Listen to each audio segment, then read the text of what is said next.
Acres of Diamonds, by Russell H. Conwell. 1. When going down the Tigris and Euphrates rivers many years ago with a party of English travelers, I found myself under the direction of an old Arab guide whom we hired up at Baghdad, and I have often thought how that guide resembled our barbers in certain mental characteristics. He thought that it was not only his duty to guide us down those rivers, and do what he was paid for doing, but also to entertain us with stories curious and weird, ancient and modern, strange and familiar.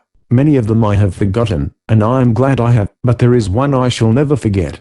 The old guide was leading my camel by its halter along the banks of those ancient rivers, and he told me story after story, until I grew weary of his storytelling, and ceased to listen. I have never been irritated with that guide when he lost his temper as I ceased listening. But I remember that he took off his Turkish cap and swung it in a circle to get my attention. I could see it through the corner of my eye, but I determined not to look straight at him for fear he would tell another story. But although I am not a woman, I did finally look, and as soon as I did he went right into another story. Said he, "I will tell you a story now which I reserve for my particular friends." When he emphasized the words particular friends, I listened, and I have ever been glad I did. I really feel devoutly thankful that there are 1,674 young men who have been carried through college by this lecture, who are also glad that I did listen. The old guide told me that there once lived not far from the river Indus an ancient Persian by the name of Ali Hafed. He said that Ali Hafed owned a very large farm, that he had orchards, grain fields, and gardens, that he had money at interest, and was a wealthy and contented man. He was contented because he was wealthy, and wealthy because he was contented. One day there visited that old Persian farmer one of these ancient Buddhist priests, one of the wise men of the East. He sat down by the fire, and told the old farmer how this world of ours was made. He said that this world was once a mere bank of fog, and that the Almighty thrust his finger into this bank of fog, and began slowly to move his finger around, increasing the speed until at last he whirled this bank of fog into a solid ball of fire. Then it went rolling through the universe, burning its way through other banks of fog, and condensed the moisture without, until it fell in floods of rain upon its hot surface, and cooled the outward crust. Then the internal fires bursting outward through the crust, threw up the mountains and hills, the valleys, the plains and prairies of this wonderful world of ours. If this internal molten mass came bursting out, and cooled very quickly, it became granite, less quickly copper, less quickly silver, less quickly gold, and, after gold, diamonds were made. Said the old priest, a diamond is a congealed drop of sunlight. Now that is literally scientifically true, that a diamond is an actual deposit of carbon from the sun. The old priest told Ali Hafed that, if he had one diamond the size of his thumb he could purchase the county, and if he had a mine of diamonds he could place his children upon thrones through the influence of their great wealth. Ali Hafed heard all about diamonds, how much they were worth, and went to his bed that night a poor man. He had not lost anything, but he was poor, because he was discontented, and discontented because he feared he was poor. He said, "I want a mine of diamonds," and he lay awake all night. Early in the morning he sought out the priest. I know by experience that the priest is very cross when awakened early in the morning, and when he shook that old priest out of his dreams, Ali Hafed said to him, "Will you tell me where I can find diamonds?" "Diamonds? What do you want with diamonds?" "Why, I wish to be immensely rich." "Well, then, go along and find them. That is all you have to do, go and find them, and then you have them." "But I don't know where to go." "Well, if you will find a river that runs through white sands, between high mountains, in those white sands you will always find diamonds." "I don't believe there is any such river." "Oh yes, there are plenty of them. All you have to do is to go and find them, and then you have them." Said Ali Hafed, "I will go." So he sold his farm, collected his money, left his family in charge of a neighbor, and away he went in search of diamonds. He began his search, very properly to my mind, at the mountains of the moon. Afterward he came around into Palestine, then wandered on into Europe, and at last when his money was all spent, and he was in rags, wretchedness, and poverty, he stood on the shore of that bay at Barcelona, in Spain, when a great tidal wave came rolling in between the pillars of Hercules, and the poor, afflicted, suffering, dying man could not resist the awful temptation to cast himself into that incoming tide, and he sank beneath its foaming crest, never to rise in this life again. When that old guide had told me that awfully sad story, he stopped the camel I was riding on, and went back to fix the baggage that was coming off another camel, and I had an opportunity to muse over his story while he was gone. I remember saying to myself, why did he reserve that story for his "particular friends"? There seemed to be no beginning, no middle, no end, nothing to it. That was the first story I had ever heard told in my life, and would be the first one I ever read, in which the hero was killed in the first chapter. I had but one chapter of that story, and the hero was dead. When the guide came back, and took up the halter of my camel, he went right ahead with the story, into the second chapter, just as though there had been no break. The man who purchased Ali Haft's farm one day led his camel into the garden to drink, and as that camel put its nose into the shallow water of that garden brook, Ali Haft's successor noticed a curious flash of light from the white sands of the stream. He pulled out a black stone having an eye of light reflecting all the hues of the rainbow. He took the pebble into the house, and put it on the mantle which covers the central fires, and forgot all about it. A few days later this same old priest came in to visit Ali Haft's successor, and the moment he opened the drawing room door he saw that flash of light on the mantle, and he rushed up to it, and shouted, "Here is a diamond. Has Ali Haft returned?" "Oh no, Ali Haft has not returned, and that is not a diamond. That is nothing but a stone we found right out here in our own garden." "But," said the priest, "I tell you I know a diamond when I see it. I know positively that is a diamond." Then together they rushed out into that old garden, and stirred up the white sands with their fingers, and lo, there came up other more beautiful and valuable gems than the first. "Thus," said the guide to me, "and, friends, it is historically true, was discovered the diamond mine of Golconda, the most magnificent diamond mine in all the history of mankind, excelling the Kimberley itself, the Koh-i-Noor, and the all-off of the crown jewels of England and Russia, the largest on earth, came from that mine." When that old Arab guide told me the second chapter of his story, he then took off his Turkish cap, and swung it around in the air again, to get my attention to the moral. Those Arab guides have morals to their stories, although they are not always moral. As he swung his hat, he said to me, had Ali Haft remained at home, and dug in his own cellar, or underneath his own wheat fields, or in his own garden, instead of wretchedness, starvation, and death by suicide in a strange land, he would have had acres of diamonds. For every acre of that old farm, yes, every shovelful, afterward revealed gems which since have decorated the crowns of monarchs.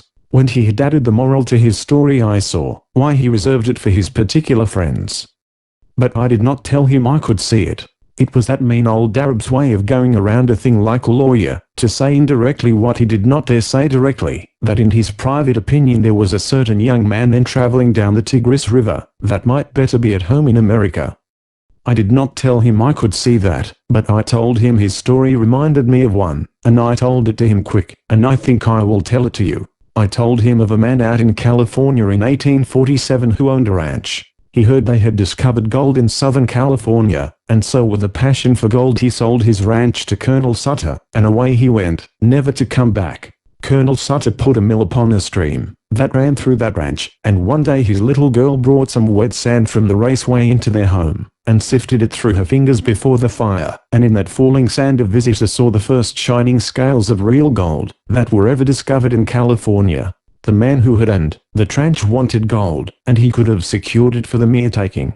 Indeed, $38 million has been taken out of a very few acres since then. About 8 years ago I delivered this lecture in a city that stands on that farm, and they told me that a one-third owner for years and years had been getting $120 in gold every 15 minutes, sleeping or waking, without taxation.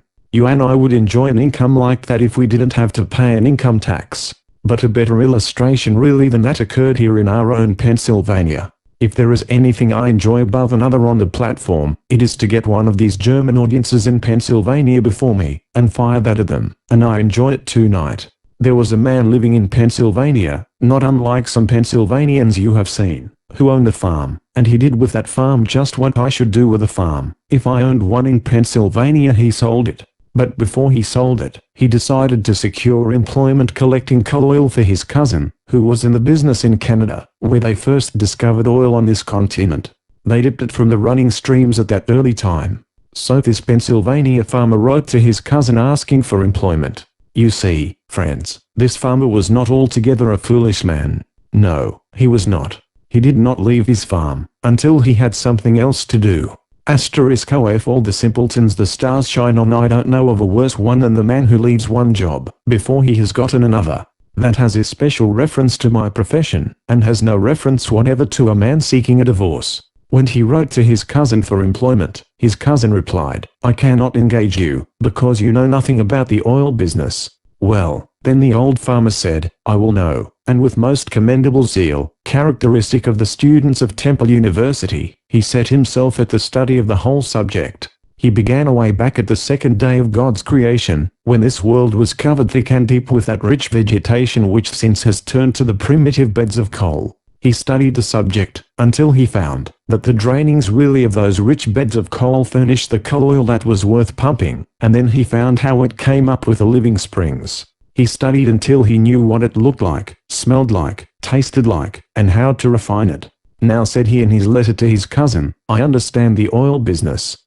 His cousin answered, "All right, come on." So he sold his farm, according to the county record, for $833, even money, no cents. He had scarcely gone from that place before the man who purchased the spot went out to arrange for the watering of the cattle. He found the previous owner had gone out years before, and put a plank across the brook back of the barn, edgewise into the surface of the water just a few inches. The purpose of that plank at that sharp angle across the brook was to throw over to the other bank a dreadful-looking scum through which the cattle would not put their noses. But with that plank there, to throw it all over to one side, the cattle would drink below, and thus that man who had gone to Canada had been himself damming back for 23 years a flood of coal oil which the state geologists of Pennsylvania declared to us 10 years later was even then worth $100 million to our state, and 4 years ago our geologists declared the discovery to be worth to our state $1,000 million. The man who owned that territory on which the city of Titusville now stands, and those Pleasantville valleys, had studied the subject from the second day of God's creation clear down to the present time. He studied it, until he knew all about it, and yet he is said to have sold the whole of it for $833, and again I say, no cents. But I need another illustration. I found it in Massachusetts, and I am sorry I did, because that is the state I came from. This young man in Massachusetts furnishes just another phase of my thought. He went to Yale College, and studied mines and mining, and became such an adept as a mining engineer, that he was employed by the authorities of the university, to train students who were behind their classes.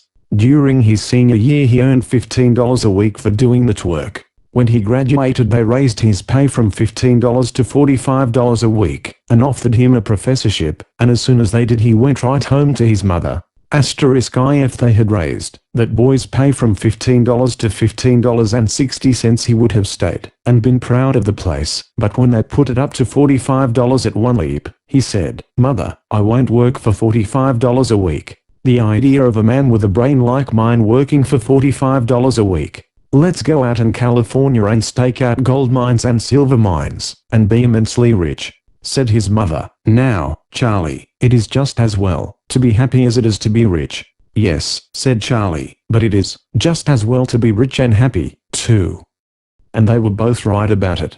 As he was an only son and she a widow, of course he had his way. They always do. They sold out in Massachusetts, and instead of going to California they went to Wisconsin, where he went into the employ of the Superior Copper Mining Company at $15 a week again, but with a proviso in his contract that he should have an interest in any mines he should discover for the company. I don't believe he ever discovered a mine, and if I'm looking in the face of any stockholder of that copper company you wish he had discovered something or other.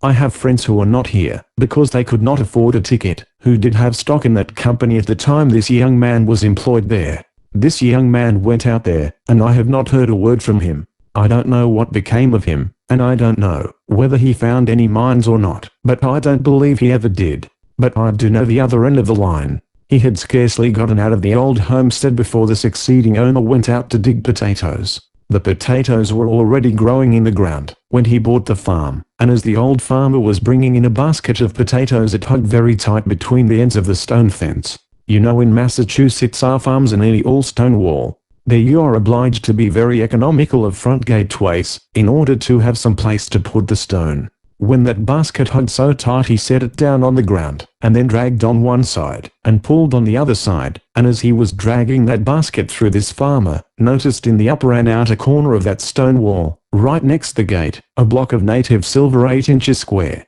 That professor of mines, mining, and mineralogy who knew so much about the subject that he would not work for $45 a week when he sold that homestead in Massachusetts, sat right on that silver to make the bargain. He was born on that homestead, was brought up there, and had gone back and forth rubbing the stone with his sleeve, until it reflected his countenance, and seemed to say, "Here is $100,000 right down here just for the taking." But he would not take it. It was in a home in Newburyport, Massachusetts, and there was no silver there, all the way off, well, I don't know where, and he did not, but somewhere else, and he was a professor of mineralogy. My friends, that mistake is very universally made, and why should we even smile at him? I often wonder what has become of him. I do not know at all, but I will tell you what I guess as a Yankee. I guess that he sits out there by his fireside tonight with his friends gathered around him, and he is saying to them something like this: "Do you know that man Conwell who lives in Philadelphia? Oh yes, I have heard of him. Do you know that man Jones that lives in Philadelphia? Yes, I have heard of him, too."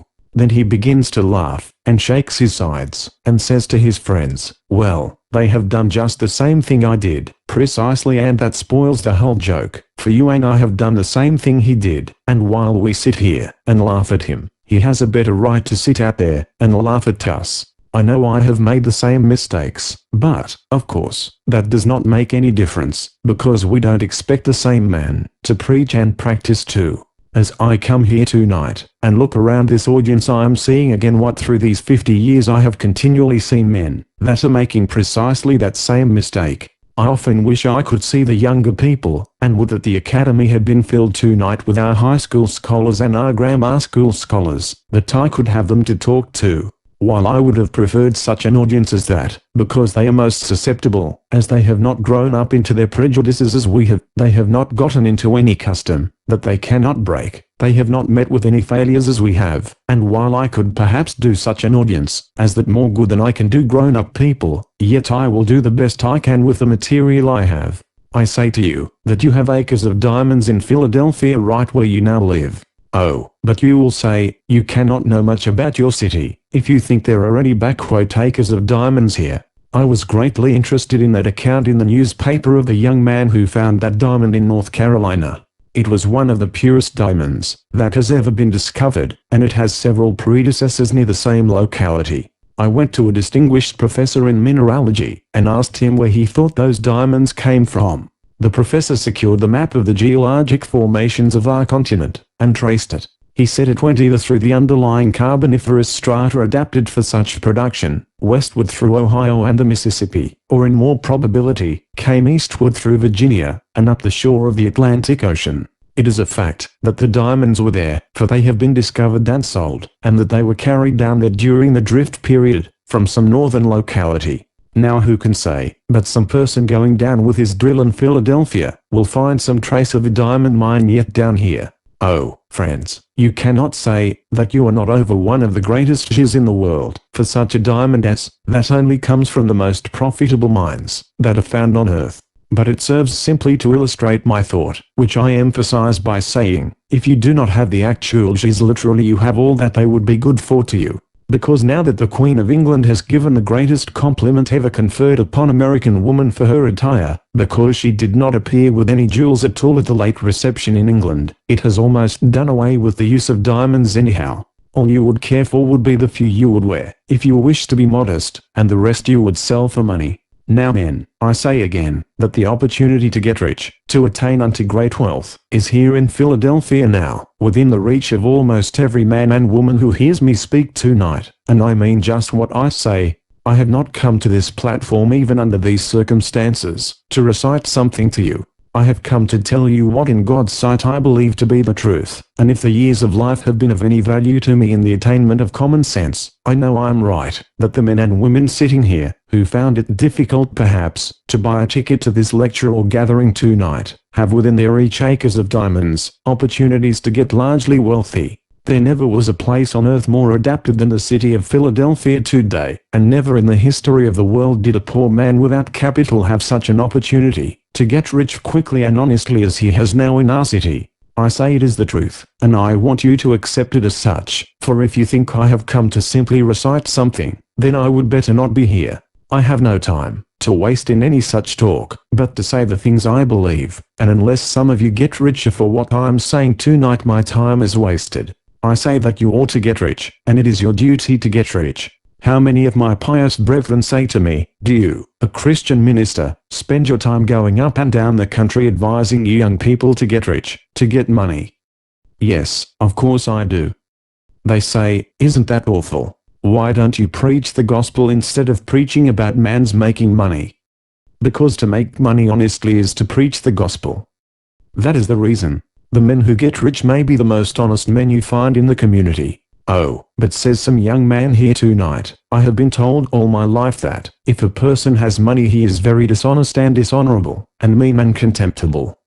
My friend, that is the reason why you have none, because you have that idea of people. The foundation of your faith is altogether false.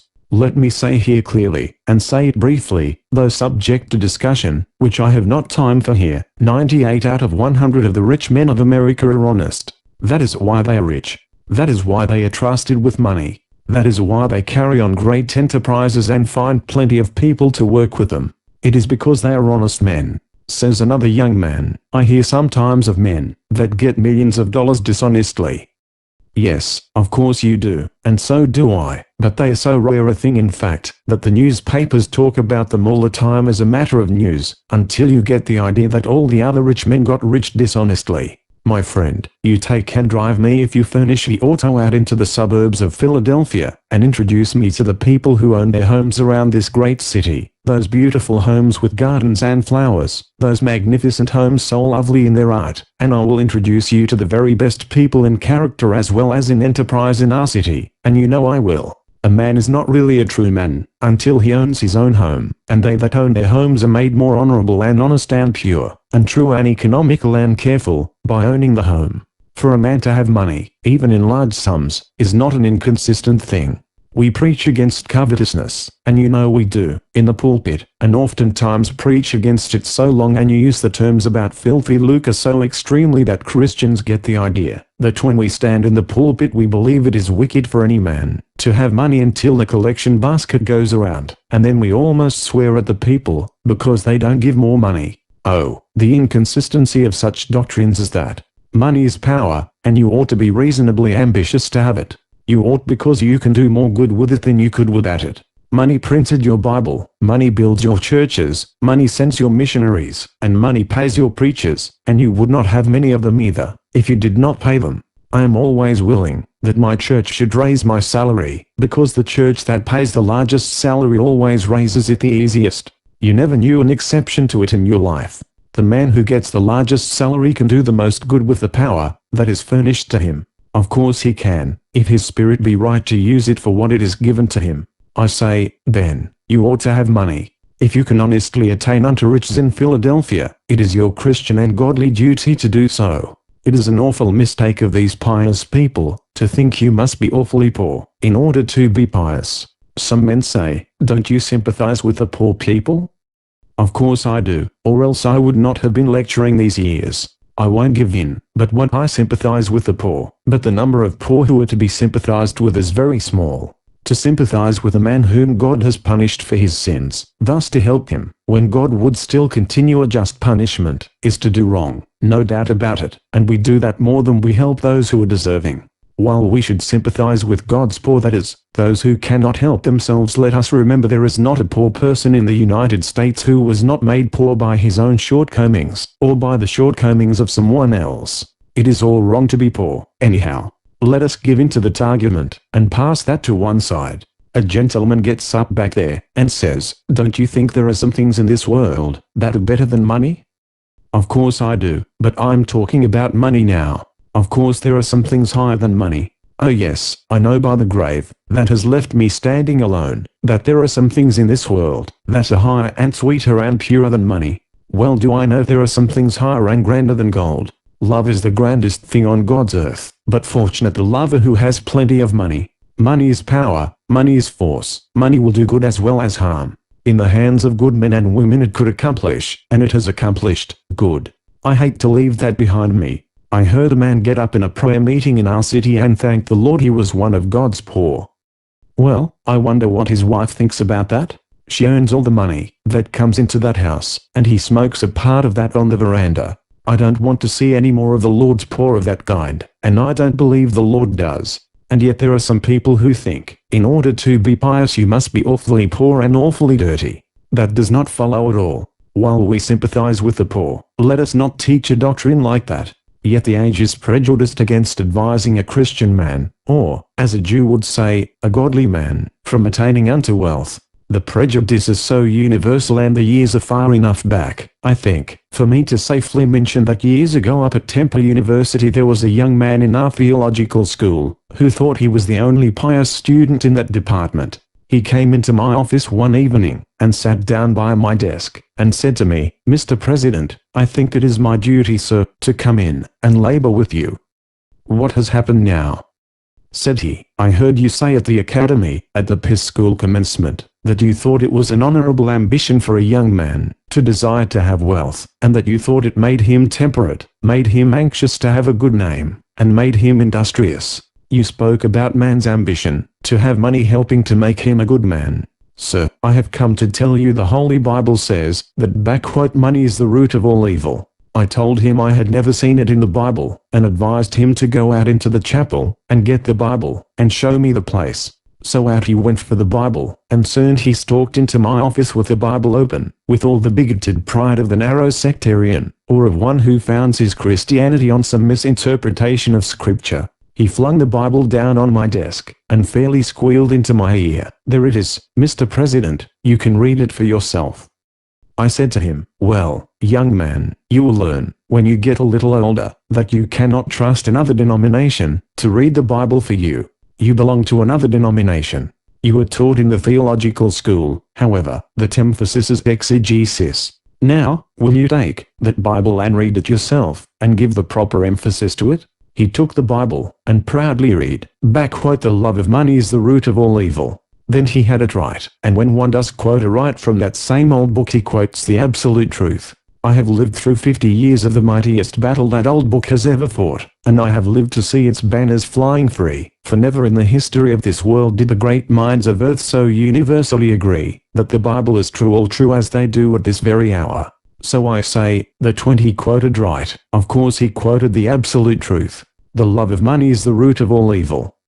He who tries to attain unto it too quickly, or dishonestly, will fall into many snares, no doubt about that. The love of money. What is that? It is making an idol of money, and idolatry pure and simple everywhere is condemned by the Holy Scriptures, and by man's common sense. The man that worships the dollar instead of thinking of the purposes for which it ought to be used, the man who idolizes simply money, the miser that hoards his money in the cellar, or hides it in his stocking, or refuses to invest it where it will do the world good, that man who hugs the dollar until the eagle squeals, has in him the root of all evil. I think I will leave that behind me now, and answer the question of nearly all of you who are asking, is there opportunity to get rich in Philadelphia?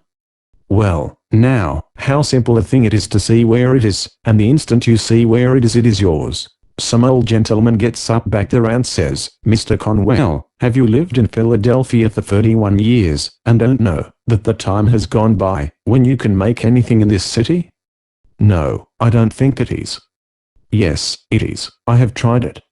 What business are you in? I kept a store here for 20 years, and never made over $1,000 in the whole 20 years. Well, then, you can measure the good you have been to this city by what this city has paid you, because a man can judge very well what he is worth by what he receives, that is, in what he is to the world at this time. If you have not made over $1,000 in 20 years in Philadelphia, it would have been better for Philadelphia if they had kicked you out of the city 19 years and 9 months ago. A man has no right to keep a store in Philadelphia 20 years, and not make at least $500,000, even though it be a corner grocery uptown. You say, you cannot make $5,000 in a store now. Oh, my friends, if you all just take only 4 blocks around you, and find out what the people want, and what you ought to supply, and set them down with your pencil and figure up the profits you would make, if you did supply them, you would very soon see it. There is wealth right within the sound of your voice. Someone says, you don't know anything about business. A preacher never knows a thing about business. Well, then, I will have to prove that I'm an expert. I don't like to do this, but I have to do it, because my testimony will not be taken, if I'm not an expert. My father kept a country store, and if there is any place under the stars, where a man gets all sorts of experience in every kind of mercantile transactions, it is in the country store. I am not proud of my experience, but sometimes when my father was away he would leave me in charge of the store, though fortunately for him, that was not very often. But this did occur many times. Friends, a man would come in the store, and say to me, do you keep jackknives? No, we don't keep jackknives, and I went off whistling a tune. What did I care about that man, anyhow? Then another farmer would come in and say, do you keep jackknives? No, we don't keep jackknives. Then I went away, and whistled another tune. Then a third man came right in the same door and said, do you keep jackknives? No. Why is everyone around here asking for jackknives? Do you suppose we are keeping this store to supply the whole neighborhood with jackknives? Do you carry on your store like that in Philadelphia?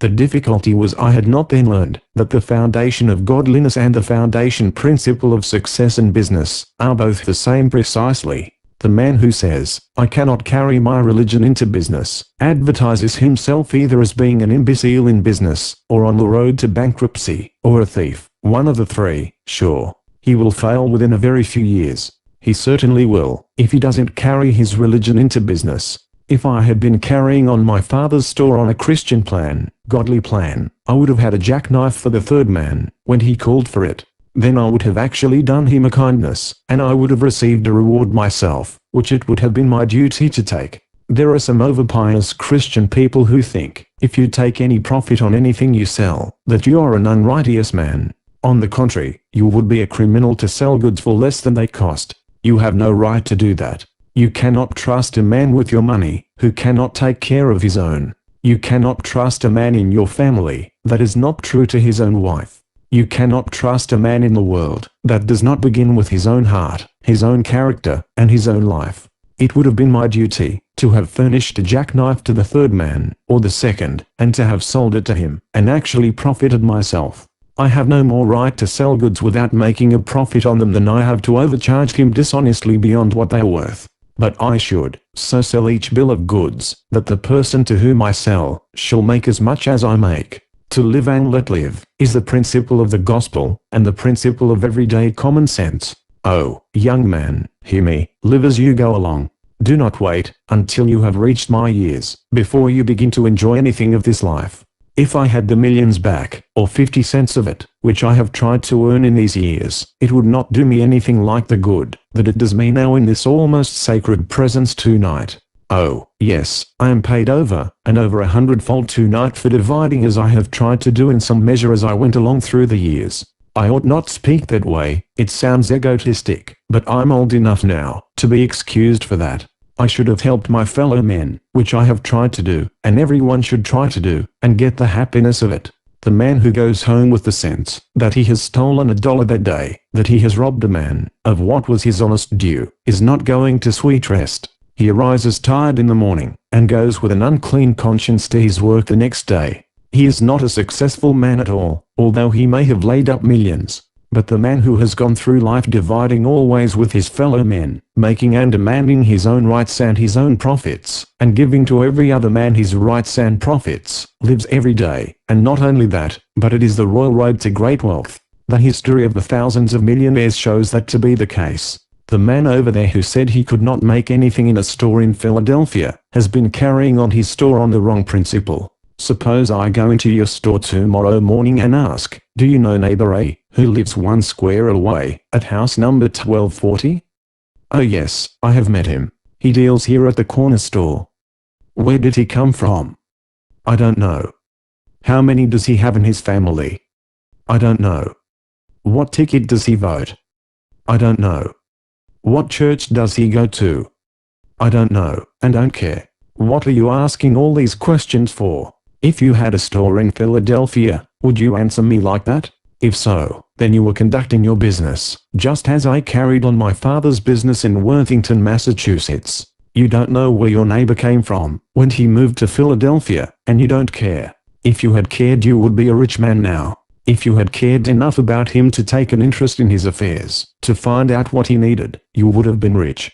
But you go through the world saying, no opportunity to get rich, and there is the fault right at your own door. But another young man gets up over there and says, I cannot take up the mercantile business. While I'm talking of trade, it applies to every occupation. Why can't you go into the mercantile business? Because I haven't any capital. Oh, the weak and dudish creature, that can't see over its collar.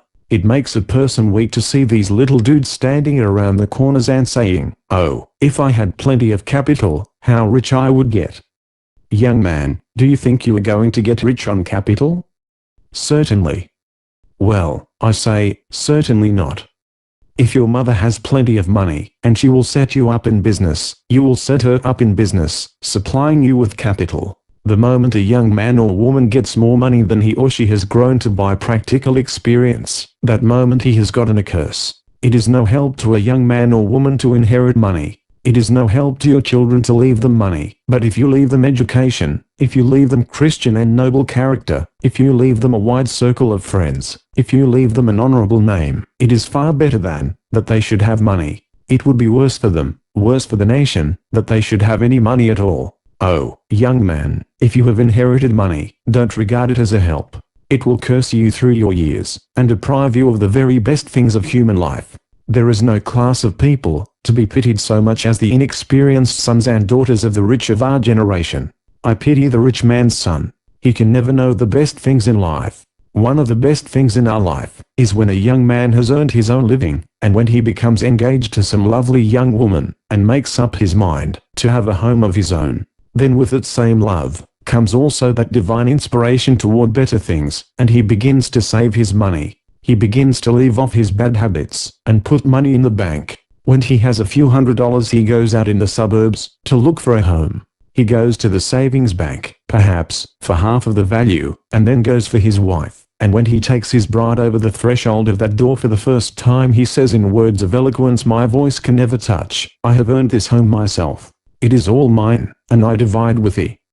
That is the grandest moment a human heart may ever know. But a rich man's son can never know that. He takes his bride into a finer mansion, it may be, but he is obliged to go all the way through it, and say to his wife, my mother gave me that, my mother gave me that, and my mother gave me this, until his wife wishes she had married his mother. I pity the rich man's son. The statistics of Massachusetts showed that not one rich man's son out of 17 ever dies rich. I pity the rich man's sons, unless they have the good sense of the elder Vanderbilt, which sometimes happens. He went to his father and said, did you earn all your money? I did, my son. I began to work on a ferry boat for 25 cents a day. Then, said his son, I will have none of your money, and he too tried to get employment on a ferry boat that Saturday night. He could not get one there, but he did get a place for $3 a week. Of course, if a rich man's son will do that, he will get the discipline of a poor boy that is worth more than a university education to any man. He would then be able to take care of the millions of his father. But as a rule, the rich men will not let their sons do the very thing that made them great. As a rule, the rich man will not allow his son to work, and his mother. Why, she would think it was a social disgrace if her poor, weak, little lily-fingered sissy sort of a boy had to earn his living with honest toil. I have no pity for such rich men's sons. I remember one at Niagara Falls. I think I remember one a great deal nearer. I think there are gentlemen present who were at a great banquet, and I beg pardon of his friends. At a banquet here in Philadelphia there sat beside me a kind-hearted young man, and he said, Mr. Conwell, you have been sick for 2 or 3 years. When you go out, take my limousine, and it will take you up to your house on Broad Street. I thanked him very much, and perhaps I ought not to mention the incident in this way, but I followed the facts. I got onto the seat with the driver of that limousine, outside, and when we were going up I asked the driver, how much did this limousine cost? $6,800, and he had to pay the duty on it. Well, I said, does the owner of this machine ever drive it himself? At that the chauffeur laughed so heartily that he lost control of his machine. He was so surprised at the question that he ran up on the sidewalk and around a corner lamp post out into the street again. And when he got out into the street he laughed till the whole machine trembled. He said he'd drive this machine. Oh, he would be lucky if he knew enough to get out when we get there. I must tell you about a rich man's son at Niagara Falls. I came in from the lecture to the hotel, and as I approached the desk of the clerk there stood a millionaire's son from New York. He was an indescribable specimen of anthropologic potency. He had a skull cap on one side of his head, with a gold tassel in the top of it, and a gold-headed cane under his arm with more in it than in his head. It is a very difficult thing to describe that young man. He wore an eyeglass that he could not see through, patent leather boots that he could not walk in, and pants that he could not sit down in, dressed like a grasshopper. This human cricket came up to the clerk's desk just as I entered, adjusted his unseeing eyeglass, and spake in this wise to the clerk. You see, he thought it was English, you know, to lisp. Will you have the kindness to supply me with them paper and envelopes? The hotel clerk measured that man quick, and he pulled the envelopes and paper out of a drawer, threw them across the counter toward the young man, and then turned away to his books. You should have seen that young man when those envelopes came across that counter. He swelled up like a gobbler turkey, adjusted his unseeing eyeglass, and yelled, "Come right back here. Now will you order a servant to take that paper and envelopes to yonder desk?" Oh, the poor, miserable, contemptible American monkey. He could not carry paper and envelopes 20 feet. I suppose he could not get his arms down to do it. I have no pity for such travesties upon human nature.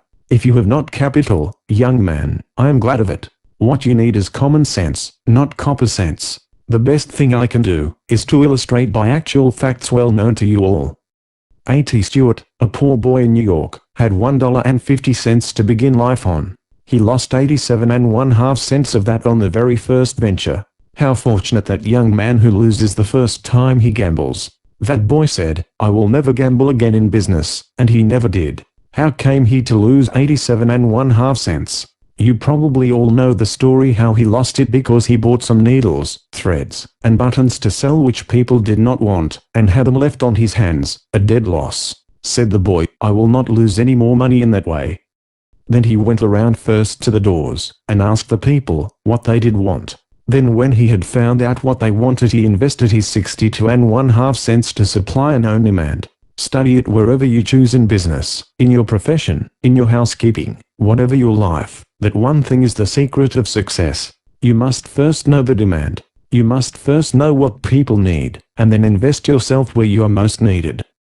A.T. Stewart went on that principle until he was worth what amounted afterward to $40 million, owning the very store in which Mr. Wanamaker carries on his great work in New York. His fortune was made by his losing something, which taught him the great lesson that he must only invest himself or his money in something that people need. When will you salesmen learn it? When will you manufacturers learn that you must know the changing needs of humanity if you would succeed in life? Apply yourselves, all you Christian people, as manufacturers or merchants or workmen, to supply that human need. It is a great principle as broad as humanity and as deep as the scripture itself. The best illustration I ever heard was of John Jacob Astor. You know that he made the money of the Astor family when he lived in New York. He came across the sea in debt for his fare. But that poor boy with nothing in his pocket made the fortune of the Astor family on one principle. Some young man here tonight will say, well, they could make those fortunes over in New York, but they could not do it in Philadelphia.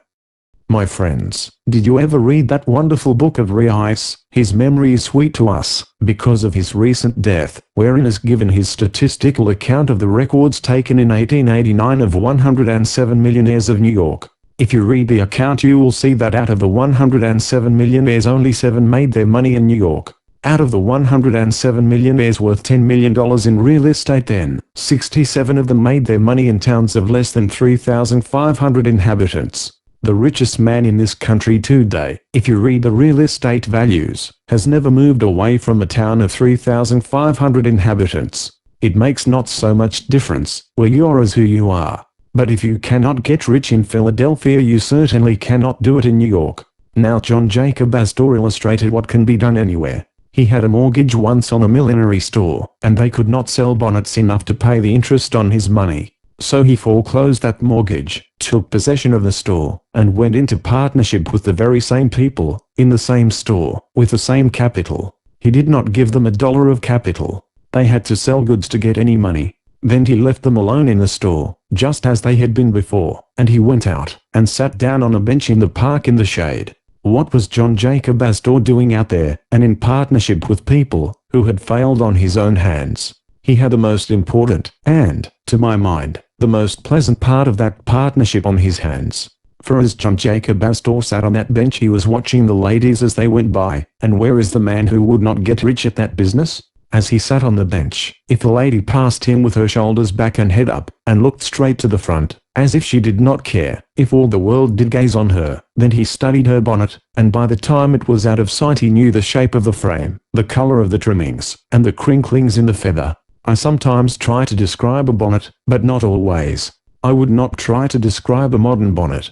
Where is the man that could describe one? This aggregation of all sorts of driftwood stuck on the back of the head, or the side of the neck, like a rooster with only one tailed feather left. But in John Jacob Astor's day there was some mud about the millinery business, and he went to the millinery store, and said to them, "Now put into the show window just such a bonnet as I described to you, because I have already seen a lady who likes such a bonnet. Don't make up any more, until I come back." Then he went out, and sat down again, and another lady passed him of a different form, of different complexion, with a different shape and color of bonnet. "Now," said he, "put such a bonnet as that in the show window." He did not fill his show window uptown with a lot of hats and bonnets to drive people away, and then sit on the back stairs, and bawl because people went to Winnemucca's to trade. He did not have a hat or a bonnet in that show window, but what some lady liked, before it was made up. The tide of custom began immediately to turn in, and that has been the foundation of the greatest store in New York and that line, and still exists as one of 3 stores. Its fortune was made by John Jacob Astor, after they had failed in business, not by giving them any more money, but by finding out what the ladies liked for bonnets, before they wasted any material in making them up.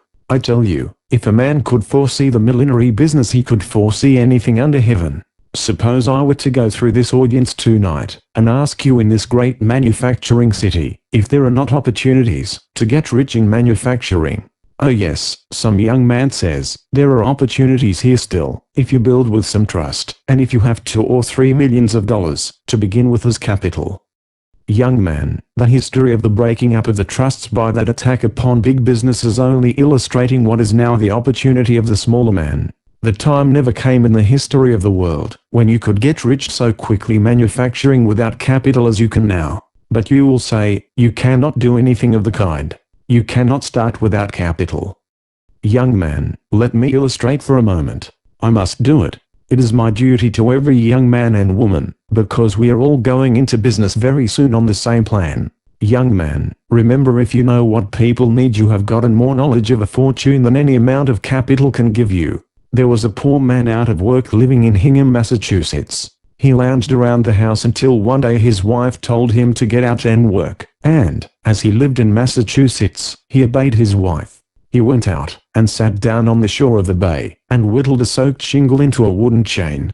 His children that evening quarreled over it, and he whittled a second one to keep peace. While he was whittling the second one, a neighbor came in and said, "Why don't you whittle toys and sell them? You could make money at that." "Oh," he said, "I would not know what to make." "Why don't you ask your own children right here in your own house what to make?" "What is the use of trying that?" said the carpenter. "My children are different from other people's children. I used to see people like that when I taught school." But he acted upon the hint, and the next morning when Mary came down the stairway, he asked, "What do you want for a toy?" She began to tell him she would like a doll's bed, a doll's washstand, a doll's carriage, a little doll's umbrella, and went on with a list of things that would take him a lifetime to supply. So, consulting his own children, in his own house, he took a firewood, for he had no money to buy lumber, and whittled those strong, unpainted Hingham toys that were for so many years known all over the world. That man began to make those toys for his own children, and then made copies, and sold them through the boot and shoe store next door. He began to make a little money, and then a little more, and Mr. Lawson, in his frenzied finance, says, that man is the richest man in old Massachusetts, and I think that is the truth. and that man is worth $100 million today, and has been only 34 years making it on that one principle, that one must judge that what his own children like at home other people's children would like in their homes too, to judge the human heart by oneself, by one's wife, or by one's children. It is the royal road to success in manufacturing. Oh, but you say, didn't he have any capital? Yes, a penknife, but I don't know that he had paid for that. I spoke thus to an audience in New Britain, Connecticut, and a lady 4 seats back went home, and tried to take off her collar, and the collar button stuck in the buttonhole. She threw it out and said, I am going to get up something better than that to put on collars. Her husband said, after what Conwell said tonight, you see there is a need of an improved collar fastener, that is easier to handle. There is a human need, there is a great fortune. Now, then, get up a collar button and get rich. He made fun of her, and consequently made fun of me, and that is one of the saddest things which comes over me like a deep cloud of midnight sometimes. Although I have worked so hard for more than half a century, yet how little I have ever really done. Notwithstanding the greatness and the handsomeness of your compliment tonight, I do not believe there is 1 in 10 of you that is going to make $1 million because you are here tonight, but it is not my fault, it is yours. I say that sincerely. What is the use of my talking, if people never do what I advise them to do? When her husband ridiculed her, she made up her mind she would make a better collar button, and when a woman makes up her mind she will, and does not say anything about it, she does it. It was that New England woman who invented the snap button which you can find anywhere now. It was first a collar button with a spring cap attached to the outer side. Any of you who wear modern waterproofs know the button that simply pushes together, and when you unbutton it, you simply pull it apart. That is the button to which I refer, and which she invented. She afterward invented several other buttons, and then invested in more, and then was taken into partnership with great factories. Now that woman goes over the sea every summer in her private steamship, yes, and takes her husband with her. If her husband were to die, she would have money enough left now to buy a foreign duke or count or some such title as that at the latest quotations. Now what is my lesson in that incident? It is this: I told her then, though I did not know her, what I now say to you: your wealth is too near to you. You are looking right over it, and she had to look over it, because it was right under her chin. I have read in the newspaper that a woman never invented anything. Well, that newspaper ought to begin again. Of course, I do not refer to gossip, I refer to machines, and, if I did I might better include the men. That newspaper could never appear if women had not invented something. Friends, think. You women, think. You say you cannot make a fortune because you are in some laundry, or running a sewing machine, it may be, or walking before some loom, and yet you can be a millionaire if you will, but follow this almost infallible direction. When you say a woman doesn't invent anything, I ask, who invented the jacquard loom that wove every stitch you wear? Mrs. Jacquard. The printer's roller, the printing press, were invented by farmers' wives. Who invented the cotton gin of the South that enriched our country so amazingly? Mrs. General Greene invented the cotton gin, and showed the idea to Mr. Whitney, and he, like a man, seized it. Who was it that invented the sewing machine? If I would go to school tomorrow, and ask your children, they would say, Elias Howe. He was in the Civil War with me, and often in my tent, and I often heard him say that he worked 14 years to get up that sewing machine. But his wife made up her mind one day that they would starve to death if there wasn't something or other invented pretty soon, and so in 2 hours she invented the sewing machine. Of course he took out the patent in his name. Men always do that. Who was it that invented the mower and the reaper? According to Mr. McCormick's confidential communication, so recently published, it was a West Virginia woman, who, after his father and he had failed altogether in making a reaper, and gave it up, took a lot of shears, and nailed them together on the edge of a board, with one shaft of each pair loose, and then wired them, so that when she pulled the wire one way it closed them, and when she pulled the wire the other way it opened them.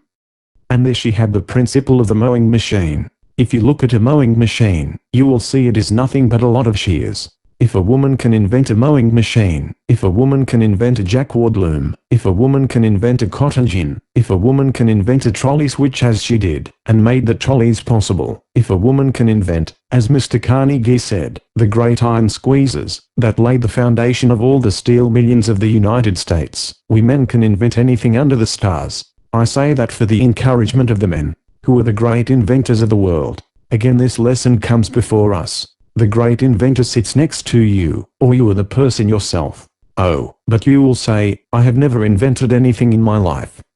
Neither did the great inventors, until they discovered one great secret. Do you think it is a man with a head like a bushel measure or a man like a stroke of lightning? It is neither. The really great man is a plain, straightforward, everyday, common sense man. You would not dream that he was a great inventor if you did not see something he had actually done. His neighbors do not regard him so great. You never see anything great over your back fence. You say there is no greatness among your neighbors. It is all away off somewhere else. Their greatness is ever so simple, so plain, so earnest, so practical, that the neighbors and friends never recognize it. True greatness is often unrecognized. That is sure. You do not know anything about the greatest men and women. I went out to write the life of General Garfield, and a neighbor, knowing I was in a hurry, and as there was a great crowd around the front door, took me around to General Garfield's back door and shouted, "Jim! Jim!" And very soon Jim came to the door and let me in, and I wrote the biography of one of the grandest men of the nation, and yet he was just the same old Jim to his neighbor. If you know a great man in Philadelphia and you should meet him tomorrow, you would say, "How are you, Sam?" or "Good morning, Jim." Of course you would. That is just what you would do. One of my soldiers in the Civil War had been sentenced to death, and I went up to the White House in Washington, sent there for the first time in my life to see the president. I went into the waiting room and sat down with a lot of others on the benches, and the secretary asked one after another to tell him what they wanted. After the secretary had been through the line, he went in, and then came back to the door, and motioned for me. I went up to that anteroom, and the secretary said, "That is the president's door right over there. Just tap on it, and go right in." I never was so taken aback, friends, in all my life, never. The secretary himself made it worse for me, because he had told me how to go in, and then went out another door to the left and shut that. There I was, in the hallway by myself before the President of the United States of America's door. I had been on fields of battle, where the shells did sometimes shriek, and the bullets did sometimes hit me, but I always wanted to run. I have no sympathy with the old man who says, "I would just as soon march up to the cannon's mouth as eat my dinner." I have no faith in a man who doesn't know enough to be afraid when he is being shot at. I never was so afraid when the shells came around us at Antietam as I was when I went into that room that day, but I finally mustered the courage. I don't know how I ever did, and at arm's length tapped on the door. The man inside did not help me at all, but yelled out, "Come in and sit down." Well, I went in and sat down on the edge of a chair and wished I were in Europe, and the man at the table did not look up. He was one of the world's greatest men, and was made great by one single rule. Oh, that all the young people of Philadelphia were before me now, and I could say just this one thing, and that they would remember it. I would give a lifetime for the effect it would have on our city and on civilization. Abraham Lincoln's principle for greatness can be adopted by nearly all. This was his rule: whatsoever he had to do at all, he put his whole mind into it, and held it all there until that was all done. That makes men great almost anywhere. He stuck to those papers at that table, and did not look up at me, and I sat there trembling. Finally, when he had put the string around his papers, he pushed them over to one side, and looked over to me, and a smile came over his worn face. He said, "I am a very busy man, and have only a few minutes to spare. Now tell me in the fewest words what it is you want." I began to tell him, and mentioned the case, and he said, "I have heard all about it, and you do not need to say any more. Mr. Stanton was talking to me only a few days ago about that. You can go to the hotel and rest assured that the president never did sign an order to shoot a boy under 20 years of age, and never will. You can say that to his mother anyhow." Then he said to me, "How is it going in the field?" I said, "We sometimes get discouraged." And he said, "It is all right. We are going to win out now. We are getting very near the light. No man ought to wish to be President of the United States, and I will be glad when I get through. Then Tad and I are going out to Springfield, Illinois. I have bought a farm out there, and I don't care if I can earn only 25 cents a day. Tad has a mule team, and we are going to plant onions." Then he asked me, "Were you brought up on a farm?" I said, "Yes, in the Berkshire Hills of Massachusetts." He then threw his leg over the corner of the big chair and said, "I have heard many a time, ever since I was young, that up there in those hills you have to sharpen the noses of the sheep, in order to get down to the grass between the rocks." He was so familiar so everyday, so farmer-like, that I felt right at home with him at once. He then took hold of another roll of paper, and looked up at me and said, "Good morning." I took the hint then, and got up and went out. After I had gotten out I could not realize I had seen the President of the United States at all. But a few days later, when still in the city, I saw the crowd pass through the East Room by the coffin of Abraham Lincoln, and when I looked at the upturned face of the murdered president I felt then, that the man I had seen such a short time before, who, so simple a man, so plain a man, was one of the greatest men that God ever raised up, to lead a nation onto ultimate liberty. Yet he was only old Abe to his neighbors. When they had the second funeral, I was invited among others, and went out to see that same coffin put back in the tomb at Springfield. Around the tomb stood Lincoln's old neighbors, to whom he was just old Abe. Of course that is all they would say. Did you ever see a man who struts around altogether too large to notice an ordinary working mechanic? Do you think he is great? He is nothing but a puffed up balloon, held down by his big feet. There is no greatness there. Who are the great men and women? My attention was called the other day to the history of a very little thing, that made the fortune of a very poor man. It was an awful thing, and yet because of that experience he, not a great inventor or genius, invented a pin, that now is called the safety pin, and out of that safety pin made the fortune of one of the great aristocratic families of this nation. A poor man in Massachusetts, who had worked in the nail works, was injured at 38, and he could earn but little money. He was employed in the office, to rub out the marks on the bills, made by pencil memorandums, and he used a rubber until his hand grew tired. He then tied a piece of rubber on the end of a stick, and worked it like a plane. His little girl came and said, "Why, you have a patent, haven't you?" The father said afterward, "My daughter told me, when I took that stick, and put the rubber on the end, that there was a patent, and that was the first thought of that." He went to Boston, and applied for his patent, and every one of you, that has a rubber-tipped pencil in your pocket, is now paying tribute to the millionaire.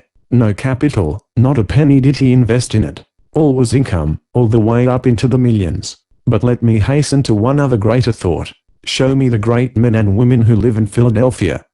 A gentleman over there will get up and say, "We don't have any great men in Philadelphia. They don't live here.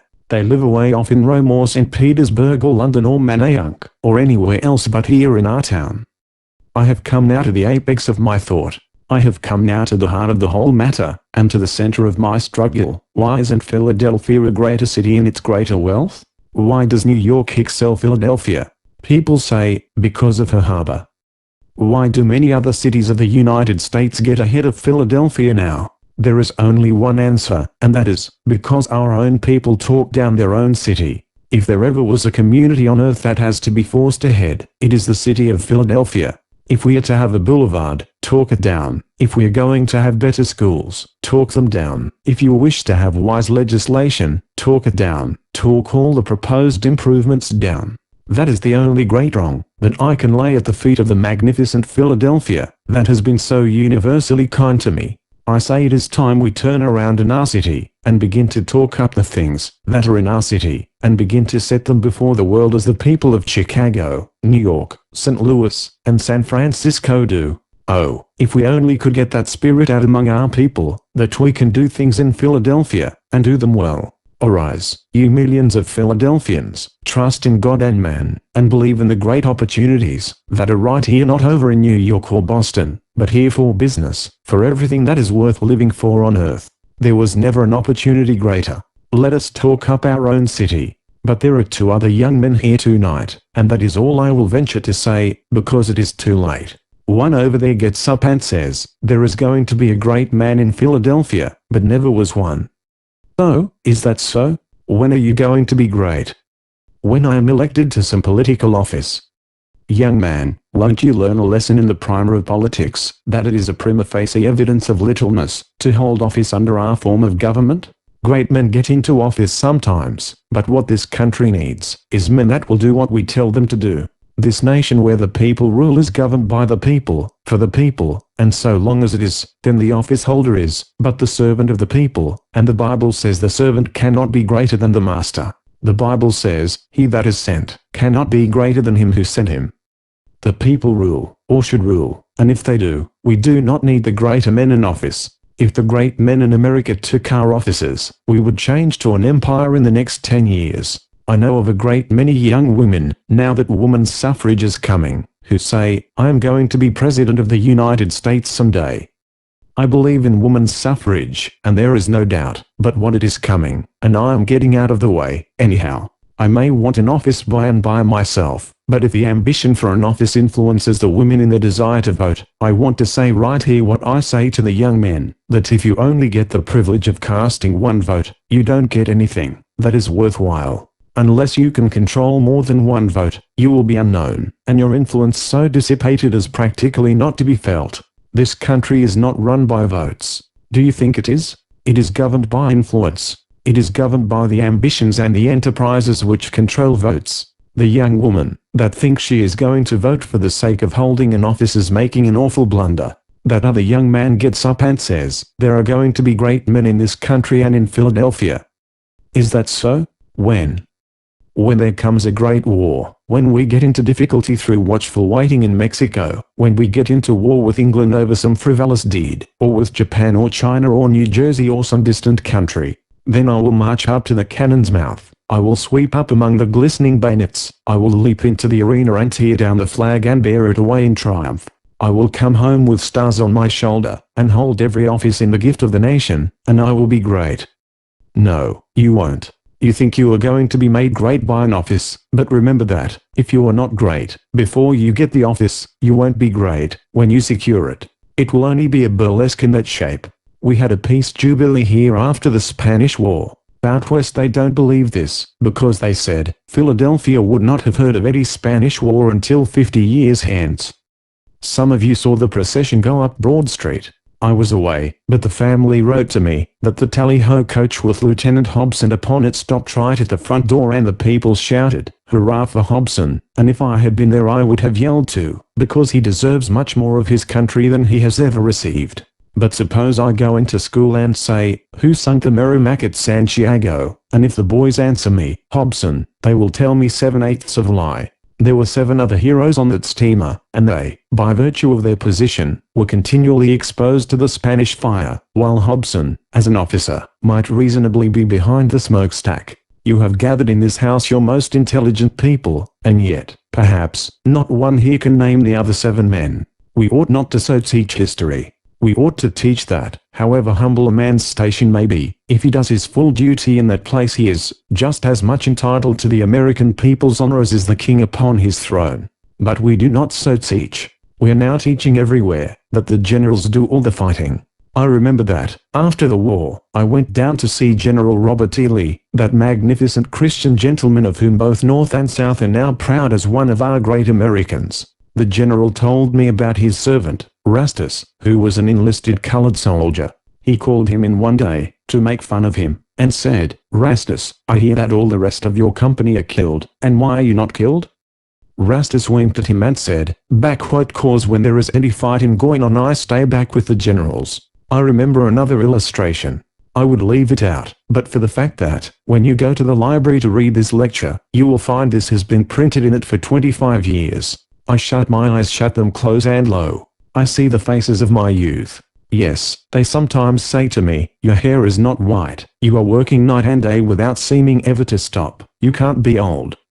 But when I shut my eyes, like any other man of my years, oh, then come trooping back the faces of the loved and lost of long ago, and I know, whatever men may say, it is evening time.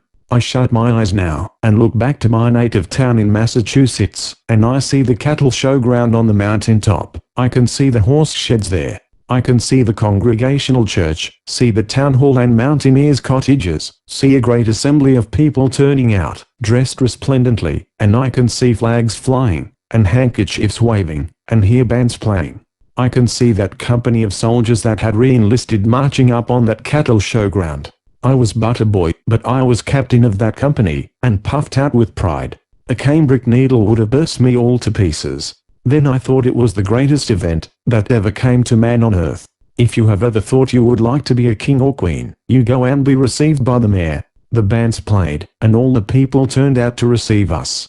I marched up that common, so proud at the head of my troops, and we turned down into the town hall. Then they seated my soldiers down the center aisle, and I sat down on the front seat. A great assembly of people, 100 or 2, came in to fill the town hall, so that they stood up all around.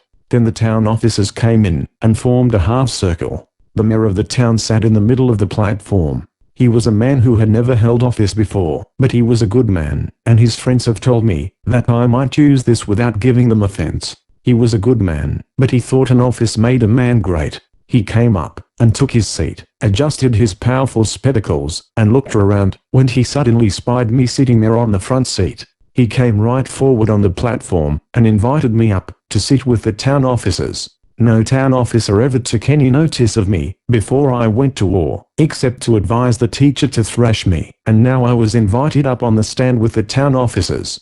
Oh my, the town mayor was then the emperor, the king of our day and our time. As I came up on the platform, they gave me a chair about this far, I would say, from the front. When I had got seated, the chairman of the selectmen arose and came forward to the table, and we all supposed he would introduce the congregational minister, who was the only orator in town, and that he would give the oration to the returning soldiers. But, friends, you should have seen the surprise which ran over the audience when they discovered that the old fellow was going to deliver that speech himself. He had never made a speech in his life, but he fell into the same error that hundreds of other men have fallen into. It seems so strange that a man won't learn he must speak his piece as a boy if he intends to be an orator when he is grown, but he seems to think all he has to do is to hold an office to be a great orator. So he came up to the front and brought with him a speech which he had learned by heart walking up and down the pasture where he had frightened the cattle. He brought the manuscript with him and spread it out on the table so as to be sure he might see it. He adjusted his spectacles and leaned over it for a moment, and marched back on that platform, and then came forward like this: tramp, tramp, tramp. He must have studied the subject a great deal, when you come to think of it, because he assumed an elocutionary attitude. He rested heavily upon his left heel, threw back his shoulders, slightly advanced the right foot, opened the organs of speech, and advanced his right foot at an angle of 45. As he stood in that elocutionary attitude, friends, this is just the way that speech went. Some people say to me, "Don't you exaggerate?" That would be impossible. But I'm here for the lesson, and not for the story, and this is the way it went. Fellow citizens, as soon as he heard his voice, his fingers began to go like that, his knees began to shake, and then he trembled all over. He choked and swallowed, and came around to the table, to look at the manuscript. Then he gathered himself up with clenched fists and came back. "Fellow citizens, we are fellow citizens. We are very happy, we are very happy, we are very happy. We are very happy to welcome back to their native town these soldiers who have fought, and bled and come back again to their native town. We are especially pleased to see with us today this young hero that meant me, this young hero who in imagination, friends, remember he said that, if he had not said in imagination I would not be egotistic enough to refer to it at all, this young hero who in imagination we have seen leading his troops onto the deadly breach. We have seen his shining sword flashing in the sunlight, as he shouted to his troops, "Come on." Oh dear, dear, dear, how little that good man knew about war. If he had known anything about war at all, he ought to have known what any of my GAR comrades here tonight will tell you is true, that it is next to a crime for an officer of infantry ever in time of danger to go ahead of his men. I, with my shining sword flashing in the sunlight, shouting to my troops, "Come on." I never did it. Do you suppose I would get in front of my men, to be shot in front by the enemy, and in the back by my own men? That is no place for an officer. The place for the officer in actual battle is behind the line. How often, as a staff officer, I rode down the line, when our men were suddenly called to the line of battle, and the rebel yells were coming out of the woods, and shouted, "Officers to the rear! Officers to the rear!" Then every officer gets behind the line of private soldiers, and the higher the officer's rank the farther behind he goes. Not because he is any the less brave, but because the laws of war require that. And yet he shouted, I, with my shining sword. In that house there sat the company of my soldiers who had carried that boy across the Carolina rivers, that he might not wet his feet.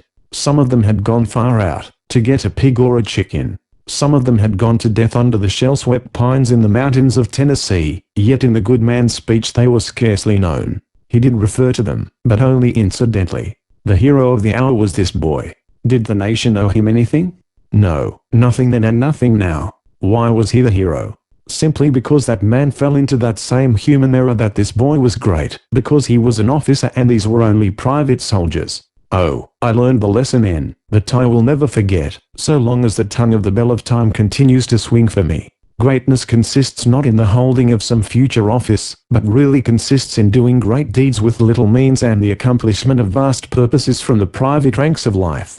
To be great at all one must be great here, now, in Philadelphia. He who can give to this city better streets and better sidewalks, better schools and more colleges, more happiness and more civilization, more of God, he will be great anywhere. Let every man or woman here, if you never hear me again, remember this, that if you wish to be great at all, you must begin where you are, and what you are, in Philadelphia, now. He that can give to his city any blessing, he who can be a good citizen, while he lives here, he that can make better homes, he that can be a blessing, whether he works in the shop or sits behind the counter or keeps house, whatever be his life, he who would be great anywhere must first be great in his own Philadelphia. His Life and Achievements.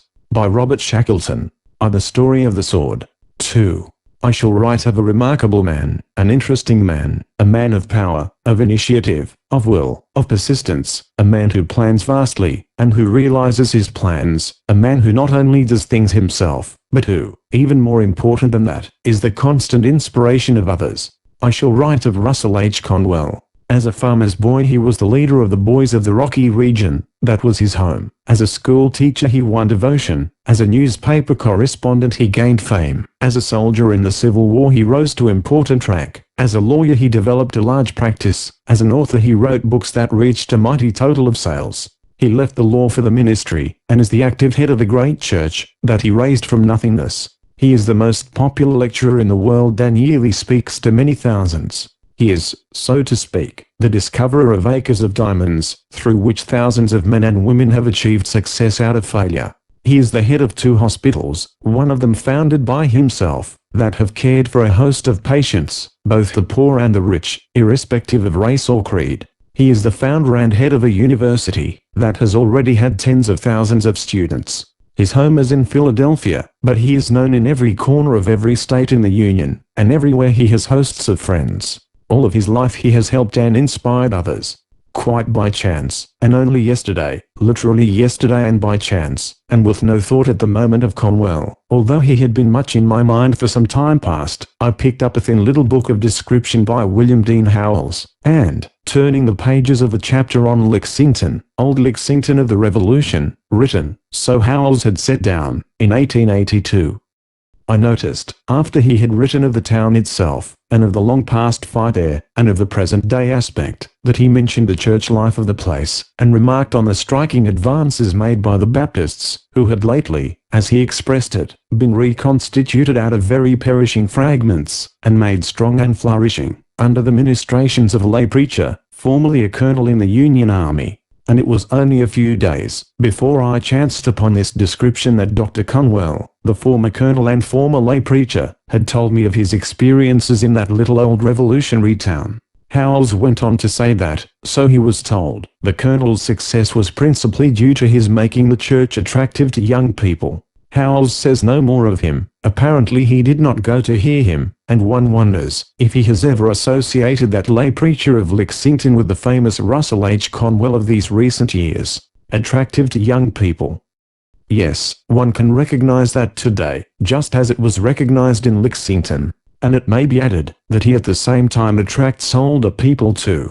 In this, indeed, lies his power. He makes his church interesting, his sermons interesting, his lectures interesting. He is himself interesting.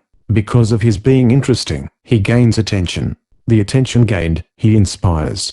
Biography is more than dates. Dates, after all, are but milestones along the road of life. And the most important fact of Conwell's life is that he lived to be 82, working 16 hours every day for the good of his fellow men. He was born on February 15, 1843, born of poor parents, in a low-roofed cottage in the eastern Berkshires, in Massachusetts. I was born in this room, he said to me, simply, as we sat together recently 3 in front of the old fireplace in the principal room of the little cottage, for he has bought back the rocky farm of his father, and has retained and restored the little old home. I was born in this room. It was bedroom and kitchen. It was poverty. And his voice sank with a kind of grimness into silence. Then he spoke a little of the struggles of those long past years, and we went out on the porch, as the evening shadows fell, and looked out over the valley and stream and hills of his youth, and he told of his grandmother, and of a young Marylander who had come to the region on a visit. It was a tale of the impetuous love of those two, of rash marriage, of the interference of parents, of the fierce rivalry of another sweeter, of an attack on the Marylander's life, of passionate hastiness, of unforgivable words, of separation, of lifelong sorrow. Why does grandmother cry so often? He remembers asking, when he was a little boy, and he was told that it was for the husband of her youth. We went back into the little house, and he showed me the room in which he first saw John Brown. I came down early one morning, and saw a huge, hairy man sprawled upon the bed there, and I was frightened, he says. But John Brown did not long frighten him, for he was much of the house after that, and was so friendly with Russell and his brother, that there was no chance for awe, and it gives a curious sidelight on the character of the stern abolitionist that he actually, with infinite patience, taught the old horse of the Conwells to go home alone with the wagon, after leaving the boys at school, a mile or more away, and at school closing time, to trot gently off for them without a driver when merely faced in that direction, and told to go. Conwell remembers how John Brown, in training it, used patiently to walk beside the horse, and control its going and its turnings, until it was quite ready to go, and turn entirely by itself. The Conwell house was a station on the Underground Railway, and Russell Conwell remembers, when a lad, seeing the escaping slaves, that his father had driven across country and temporarily hidden. Those were heroic days, he says, quietly. And once in a while my father let me go with him. They were wonderful night drives, the cowering slaves, the darkness of the road, the caution and the silence and dread of it all. This underground route, he remembers, was from Philadelphia to New Haven, thence to Springfield, where Conwell's father would take his charge, and onward to Bellows Falls and Canada. Conwell tells too, of meeting Frederick Douglass, the colored orator, in that little cottage in the hills. I never saw my father, Douglass says one day his father was a white man, and I remember little of my mother, except that once she tried to keep an overseer from whipping me, and the lash cut across her own face, and her blood fell over me. When John Brown was captured, Conwell went on, my father tried to sell this place, to get a little money, to send to help his defense. But he couldn't sell it, and on the day of the execution we knelt solemnly here, from 11 to 12, just praying in silence for the passing soul of John Brown. And as we prayed we knew that others were also praying, for a church bell tolled during that entire hour, and its awesome boom went sadly sounding over these hills. Conwell believes that his real life dates from a happening of the time of the Civil War, a happening that still looms vivid and intense before him, and which undoubtedly did deepen and strengthen his strong and deep nature. Yet the real Conwell was always essentially the same. Neighborhood tradition still tells of his bravery as a boy and a youth, of his reckless coasting, his skill as a swimmer and his saving of lives, his strength and endurance, his plunging out into the darkness of a wild winter night, to save a neighbor's cattle. His soldiers came home with tales of his devotion to them, and of how he shared his rations and his blankets and bravely risked his life, of how he crept off into a swamp, at imminent peril, to rescue one of his men lost or died there. The present Conwell was always Conwell. In fact, he may be traced through his ancestry too, for in him are the sturdy virtues, the bravery, the grim determination, the practicality of his father, and romanticism that comes from his grandmother, and the dreamy qualities of his mother, who, practical and hard-working New England woman that she was at the same time influenced by an almost startling mysticism. And Conwell himself is a dreamer. First of all, he is a dreamer. It is the most important fact in regard to him. It is because he is a dreamer and visualizes his dreams that he can plan the great things that to other men would seem impossibilities. And then his intensely practical side, his intense efficiency, his power, his skill, his patience, his fine earnestness, his mastery over others, develop his dreams into realities. He dreams dreams, and sees visions, but his visions are never visionary and his dreams become facts. The rocky hills which meant a dogged struggle for very existence, the fugitive slaves, John Brown what a school for youth. And the literal school was a tidy one-room schoolhouse where young Conwell came under the care of a teacher who realized the boy's unusual capabilities, and was able to give him broad and unusual help. Then a wise country preacher also recognized the unusual, and urged the parents to give still more education, whereupon supreme effort was made, and young Russell was sent to Wilbraham Academy. He likes to tell of his life there, and of the hardships, of which he makes light, and of the joy with which weekend pies and cakes were received from home. He tells of how he went out on the road selling books from house to house, and of how eagerly he devoured the contents of the sample books that he carried.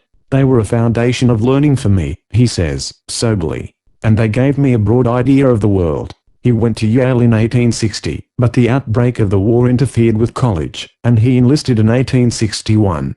But he was only 18, and his father objected, and he went back to Yale. But next year he again enlisted, and men of his Berkshire neighborhood, likewise enlisting, insisted that he be their captain, and Governor Andrews, appealed to, consented to commission the 19-year-old youth who was so evidently a natural leader, and the men gave freely of their scant money, to get for him a sword, all gay and splendid with gilt, and upon the sword, was the declaration in stately Latin that true friendship is eternal. And with that sword is associated the most vivid, the most momentous experience of Russell Conwell's life. That sword hangs at the head of Conwell's bed in his home in Philadelphia. Man of peace that he is, and minister of peace, that symbol of war has for over half a century been of infinite importance to him. He told me the story as we stood together before that sword. And as he told the story, speaking with quiet repression, but seeing it all, and living it all, just as vividly as if it had occurred but yesterday, that sword has meant so much to me, he murmured, and then he began the tale. A boy up there in the Berkshires, a neighbor's son, was John Ring. I call him a boy, for we all called him a boy, and we looked upon him as a boy, for he was undersized and underdeveloped so much, so that he could not enlist. But for some reason he was devoted to me, and he not only wanted to enlist, but he also wanted to be in the artillery company of which I was captain, and I could only take him along as my servant. I didn't want a servant, but it was the only way, to take poor little Johnny Ring. Johnny was deeply religious, and would read the Bible every evening before turning in. In those days I was an atheist, or at least thought I was, and I used to laugh at Ring, and after a while he took to reading the Bible outside the tent on account of my laughing at him. But he did not stop reading it, and his faithfulness to me remained unchanged. The scabbard of the sword was too glittering for the regulations. The ghost of a smile hovered on Conwell's lips, and I could not wear it, and could only wear a plain one for service, and keep this hanging in my tent on the tent pole. John Ring used to handle it adoringly, and kept it polished to brilliancy. It's dull enough these many years, he added, somberly. To Ring it represented not only his captain, but the very glory and pomp of war. One day the Confederates suddenly stormed our position near New Bern, and swept through the camp, driving our entire force before them, and all, including my company, retreated hurriedly across the river, setting fire to a long wooden bridge as we went over. It soon blazed up furiously, making a barrier that the Confederates could not pass. But, unknown to everybody, and unnoticed, John Ring had dashed back to my tent. I think he was able to make his way back, because he just looked like a mere boy, but however that was, he got past the Confederates into my tent and took down, from where it was hanging on the tent pole, my bright, gold-scabbarded sword. John Ring seized the sword, that had long been so precious to him. He dodged here and there, and actually managed to gain the bridge, just as it was beginning to blaze. He started across. The flames were every moment getting fiercer, the smoke denser, and now and then, as he crawled and staggered on, he leaned for a few seconds far over the edge of the bridge in an effort to get air. Both sides saw him, both sides watched his terrible progress, even while firing was fiercely kept up from each side of the river. And then a Confederate officer, he was one of General Pickett's officers, ran to the water's edge, and waved a white handkerchief, and the firing ceased. "Backward, tell that boy to come back here," he cried. "Backward, tell him to come back here, and we will let him go free." He called this out, just as Ring was about to enter upon the worst part of the bridge, the covered part, where there were top and bottom and sides of blazing wood. The roar of the flames was so close to Ring, that he could not hear the calls from either side of the river, and he pushed desperately on, and disappeared in the covered part. There was dead silence except for the crackling of the fire. Not a man cried out. All waited in hopeless expectancy. And then came a mighty yell from northerner and southerner alike, for Johnny came crawling out of the end of the covered way. He had actually passed through that frightful place, and his clothes were ablaze, and he toppled over, and fell into shallow water, and in a few moments he was dragged out, unconscious, and hurried to a hospital. He lingered for a day or so, still unconscious, and then came to himself, and smiled a little as he found that the sword for which he had given his life had been left beside him. He took it in his arms. He hugged it to his breast. He gave a few words of final message for me. And that was all. Conwell's voice had gone thrillingly low as he neared the end, for it was also very, very vivid to him, and his eyes had grown tender and his lips more strong and firm. And he fell silent, thinking of that long ago happening, and though he looked down upon the thronging traffic of Broad Street, it was clear that he did not see it, and that if the rumbling hubbub of sound meant anything to him, it was the rumbling of the guns of the distant past. When he spoke again it was with a still tenser tone of feeling. When I stood beside the body of John Ring, and realized that he had died for love of me, I made a vow that has formed my life. I vowed that from that moment I would live not only my own life, but that I would also live the life of John Ring. And from that moment I have worked 16 hours every day, 8 for John Ring's work and 8 hours for my own. A curious note had come into his voice, as of one who had run the race, and neared the goal, fought the good fight, and near the end. Every morning when I rise I look at this sword, or if I'm away from home I think of the sword, and vow anew that another day shall see 16 hours of work from me. And when one comes to know Russell Conwell one realizes that never did a man work more hard and constantly. It was through John Ring and his giving his life through devotion to me that I became a Christian, he went on. This did not come about immediately, but it came before the war was over, and it came through faithful Johnny Ring. There is a little lonely cemetery in the Berkshires, a tiny burying ground on a wide-swept hill, a few miles from Conwell's old home. In this isolated burying ground bushes and vines and grass grow in profusion, and a few trees cast a gentle shade, and tree-clad hills go billowing off for miles and miles in wild and lonely beauty. And in that lonely little graveyard I found the plain stone that marks the resting place of John Ring. Second, the beginning at Old Lexington. It is not because he is a minister that Russell Conwell is such a force in the world. He went into the ministry because he was sincerely and profoundly a Christian, and because he felt that as a minister he could do more good in the world than in any other capacity. But being a minister is but an incident, so to speak. The important thing is not that he is a minister, but that he is himself. Recently I heard a New Yorker, the head of a great corporation, say, "I believe that Russell Conwell is doing more good in the world than any man who has lived since Jesus Christ." And he said this in serious and unexaggerated earnest. Yet Conwell did not get readily into his life work. He might have seemed almost a failure, until he was well on toward 40, for although he kept making successes they were not permanent successes, and he did not settle himself into a definite line. He restlessly went westward to make his home, and then restlessly returned to the east. After the war was over he was a lawyer, he was a lecturer, he was an editor, he went around the world as a correspondent, he wrote books. He kept making money, and kept losing it. He lost it through fire, through investments, through aiding his friends. It is probable that the unsettledness of the years following the war was due to the unsettling effect of the war itself, which thus, in its influence, broke into his mature life, after breaking into his years at Yale. But however that may be, those seething, changing, stirring years were years of vital importance to him, for in the myriad experiences of that time he was building the foundation of the Conwell that was to come. Abroad he met the notables of the earth. At home he made hosts of friends and loyal admirers. It is worth while noting that as a lawyer he would never take a case, either civil or criminal, that he considered wrong. It was basic with him that he could not, and would not fight on what he thought was the wrong side. Only when his client was right would he go ahead. Yet he laughs, his quiet, infectious, characteristic laugh, as he tells of how once he was deceived, for he defended a man, charged with stealing a watch, who was so obviously innocent, that he took the case in a blaze of indignation, and had a young fellow proudly exonerated. The next day the wrongly accused one came to his office and shamefacedly took out the watch that he had been charged with stealing. "I want you to send it to the man I took it from," he said. And he told with a sort of shamefaced pride, of how he had got a good old deacon to give, in all sincerity, the evidence that exculpated him. And, say, "Mr. Conwell, I want to thank you for getting me off and I hope you'll excuse my deceiving you and I won't be any worse for not going to jail." And Conwell likes to remember that thereafter the young man lived up to the pride of exoneration, and, though Conwell does not say it or think it, one knows that it was the Conwell influence that inspired to honesty, for always he is an inspirer. Conwell even kept certain hours for consultation with those too poor to pay any fee, and at one time, while still an active lawyer, he was guardian for over 60 children. The man has always been a marvel, and always one is coming upon such romantic facts as these. That is a curious thing about him, how much there is of romance in his life.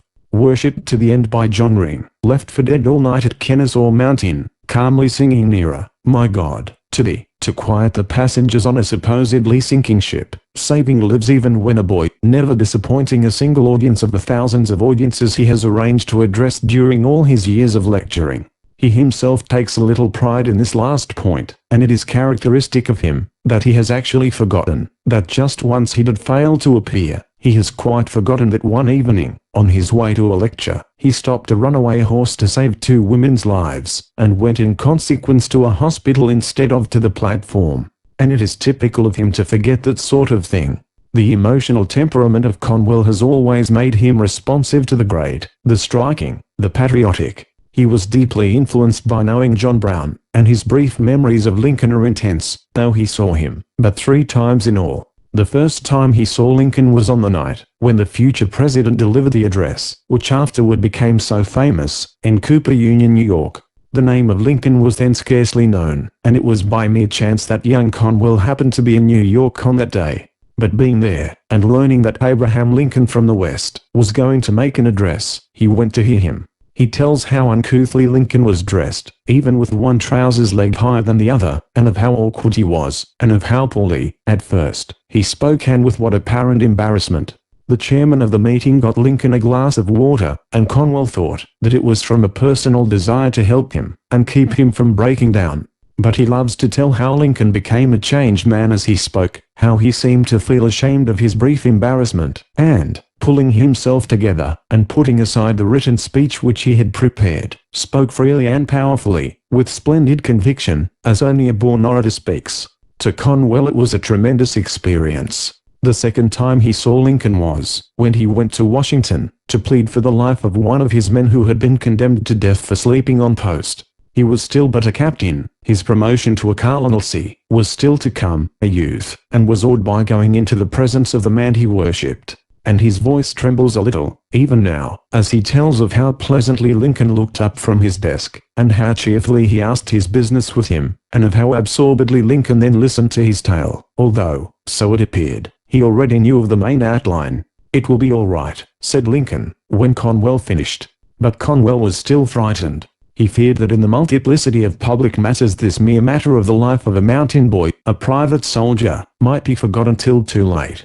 "It is almost the time set," he faltered. And Conwell's voice almost breaks, man of emotion that he is, as he tells of how Lincoln said, with stern gravity, "Go and telegraph that soldier's mother, that Abraham Lincoln never signed a warrant to shoot a boy under 20, and never will."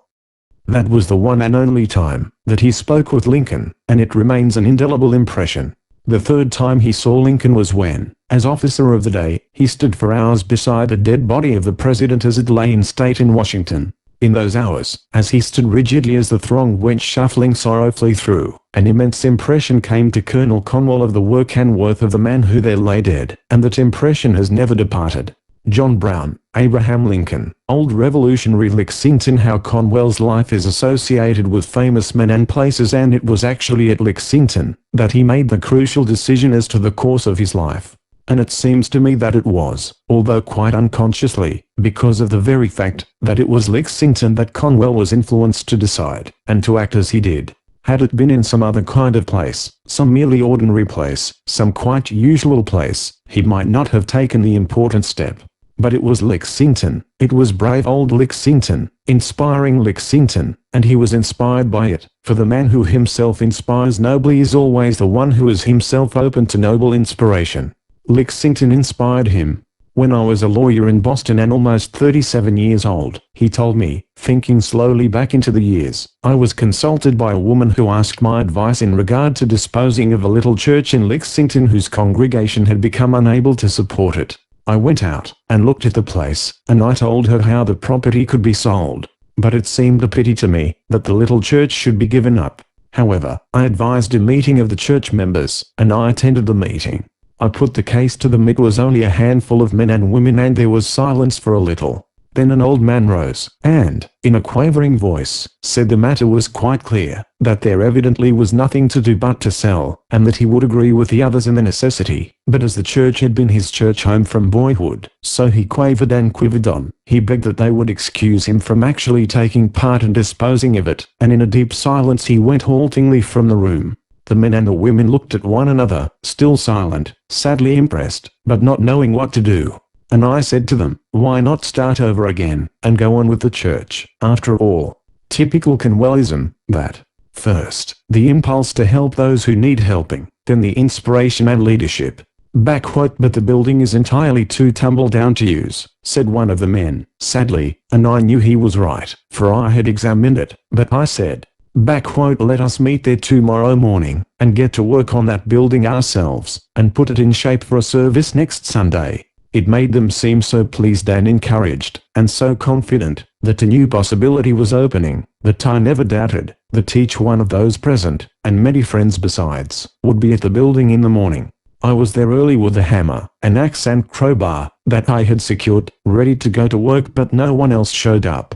He has a rueful appreciation of the humor of it, as he pictured the scene, and one knows also that, in that little town of Lexington, where Americans had so bravely faced the impossible, Russell Conwell also braced himself to face the impossible. A pettier man would instantly have given up the entire matter when those who were most interested failed to respond, but one of the strongest features in Conwell's character is his ability to draw even doubters and weaklings into line, his ability to stir even those who have given up. I looked over that building, he goes on, whimsically, and I saw that repair really seemed out of the question. Nothing but a new church would do. So I took the axe, that I had brought with me, and began chopping the place down. In a little while a man, not one of the church members, came along, and he watched me for a time and said, "What are you going to do there?" And I instantly replied, "Tear down this old building, and build a new church here." He looked at me. "But the people won't do that," he said. "Yes, they will," I said, cheerfully, keeping at my work. Whereupon he watched me a few minutes longer and said, "Well, you can put me down for $100 for the new building. Come up to my livery stable, and get it this evening." "All right, I'll surely be there," I replied. In a little while another man came along, and stopped and looked, and he rather jibed at the idea of a new church, and when I told him of the livery stable man contributing $100, he said, "But you haven't got the money yet." "No," I said, "but I'm going to get it tonight." "You'll never get it," he said. "He's not that sort of a man. He's not even a churchman." But I just went quietly on with the work, without answering, and after quite a while he left, but he called back, as he went off, "Well, if he does give you that $100, come to me, and I'll give you another 100. Conwell smiles in genial reminiscence, and without any apparent sense that he is telling of a great personal triumph, and goes on. Those two men both paid the money, and of course the church people themselves, who at first had not quite understood that I could be in earnest, joined in and helped, with work and money, and as, while the new church was building, it was peculiarly important to get and keep the congregation together, and as they had ceased to have a minister of their own, I used to run out from Boston, and preach for them, in a room we hired. And it was there in Lexington, in 1879, that I determined to become a minister. I had a good law practice, but I determined to give it up. For many years I had felt more or less of a call to the ministry, and here at length was the definite time to begin. Week by week I preached up. How strange, now, to think of William Dean Howells and the colonel preacher, and after a while the church was completed, and in that very church, there in Lexington, I was ordained a minister. A marvelous thing, all this, even without considering the marvelous heights that Conwell has since attained. A marvelous thing, an achievement of positive romance. That little church stood for American bravery and initiative and self-sacrifice and romanticism in a way that well befitted good old Lexington. To leave large and overflowing law practice and take up the ministry at a salary of $600 a year seemed to the relatives of Conwell's wife the extreme of foolishness, and they did not hesitate so to express themselves. Naturally enough, they did not have Conwell's vision. Yet he himself was fair enough to realize and to admit that there was a good deal of fairness in their objections, and so he said to the congregation that, although he was quite ready to come for the $600 a year, He expected them to double his salary as soon as he doubled the church membership. This seemed to them a good deal like a joke, but they answered in perfect earnestness that they would be quite willing to do the doubling as soon as he did the doubling, and in less than a year the salary was doubled accordingly. I asked him if he had found it hard to give up the lucrative law for a poor ministry, and his reply gave a delightful impression of his capacity for humorous insight into human nature, for he said, with a genial twinkle, "Oh yes, it was a wrench, but there is a sort of romance of self-sacrifice, you know. I rather suppose the old-time martyrs rather enjoyed themselves in being martyrs." Conwell did not stay very long in Lexington. A struggling little church in Philadelphia heard of what he was doing, and so an old deacon went up to see and hear him, and an invitation was given, and as the Lexington church seemed to be prosperously on its feet, and the needs of the Philadelphia body keenly appealed to Conwell's imagination, a change was made, and at a salary of $800 a year he went, in 1882. To the little struggling Philadelphia congregation, and of that congregation he is still pastor only. It ceased to be a struggling congregation a great many years ago, and long ago it began paying him more thousands every year than at first it gave him hundreds. Dreamer as Conwell always is in connection with his immense practicality, and moved as he is by the spiritual influences of life, it is more than likely that not only did Philadelphia's need appeal, but also the fact that Philadelphia, as a city, meant much to him. For, coming north, wounded from a battlefield of the Civil War, it was in Philadelphia that he was cared for until his health and strength were recovered. Thus it came that Philadelphia had early become dear to him. And here is an excellent example of how dreaming great dreams may go hand in hand with winning superb results. For that little struggling congregation now owns and occupies a great new church building that seats more people than any other Protestant church in America, and Dr. Conwell fills it. Third story of the 57 cents. At every point in Conwell's life one sees that he wins through his wonderful personal influence on old and young. Every step forward, every triumph achieved, comes not alone from his own enthusiasm, but because of his putting that enthusiasm into others. And when I learned how it came about that the present church buildings were begun, it was another of those marvelous tales of fact that are stranger than any imagination could make them. And yet the tale was so simple and sweet and sad and unpretending. When Dr. Conwell first assumed charge of the little congregation that led him to Philadelphia, it was really a little church both in its numbers and in the size of the building that it occupied. But it quickly became so popular under his leadership that the church services and Sunday school services were alike so crowded that there was no room for all who came, and always there were people turned from the doors. One afternoon a little girl, who had eagerly wished to go, turned back from the Sunday school door, crying bitterly because they had told her that there was no more room. But a tall, black-haired man met her, and noticed her tears, and, stopping, asked why it was that she was crying, and she sobbingly replied that it was because they could not let her into the Sunday school. "I lifted her to my shoulder," says Dr. Conwell, in telling of this, for after hearing the story elsewhere I asked him to tell it to me himself, for it seemed almost too strange to be true. "I lifted her to my shoulder," and one realizes the pretty scene it must have made for the little girl, to go through the crowd of people, drying her tears, and riding proudly on the shoulders of the kindly, tall, dark man.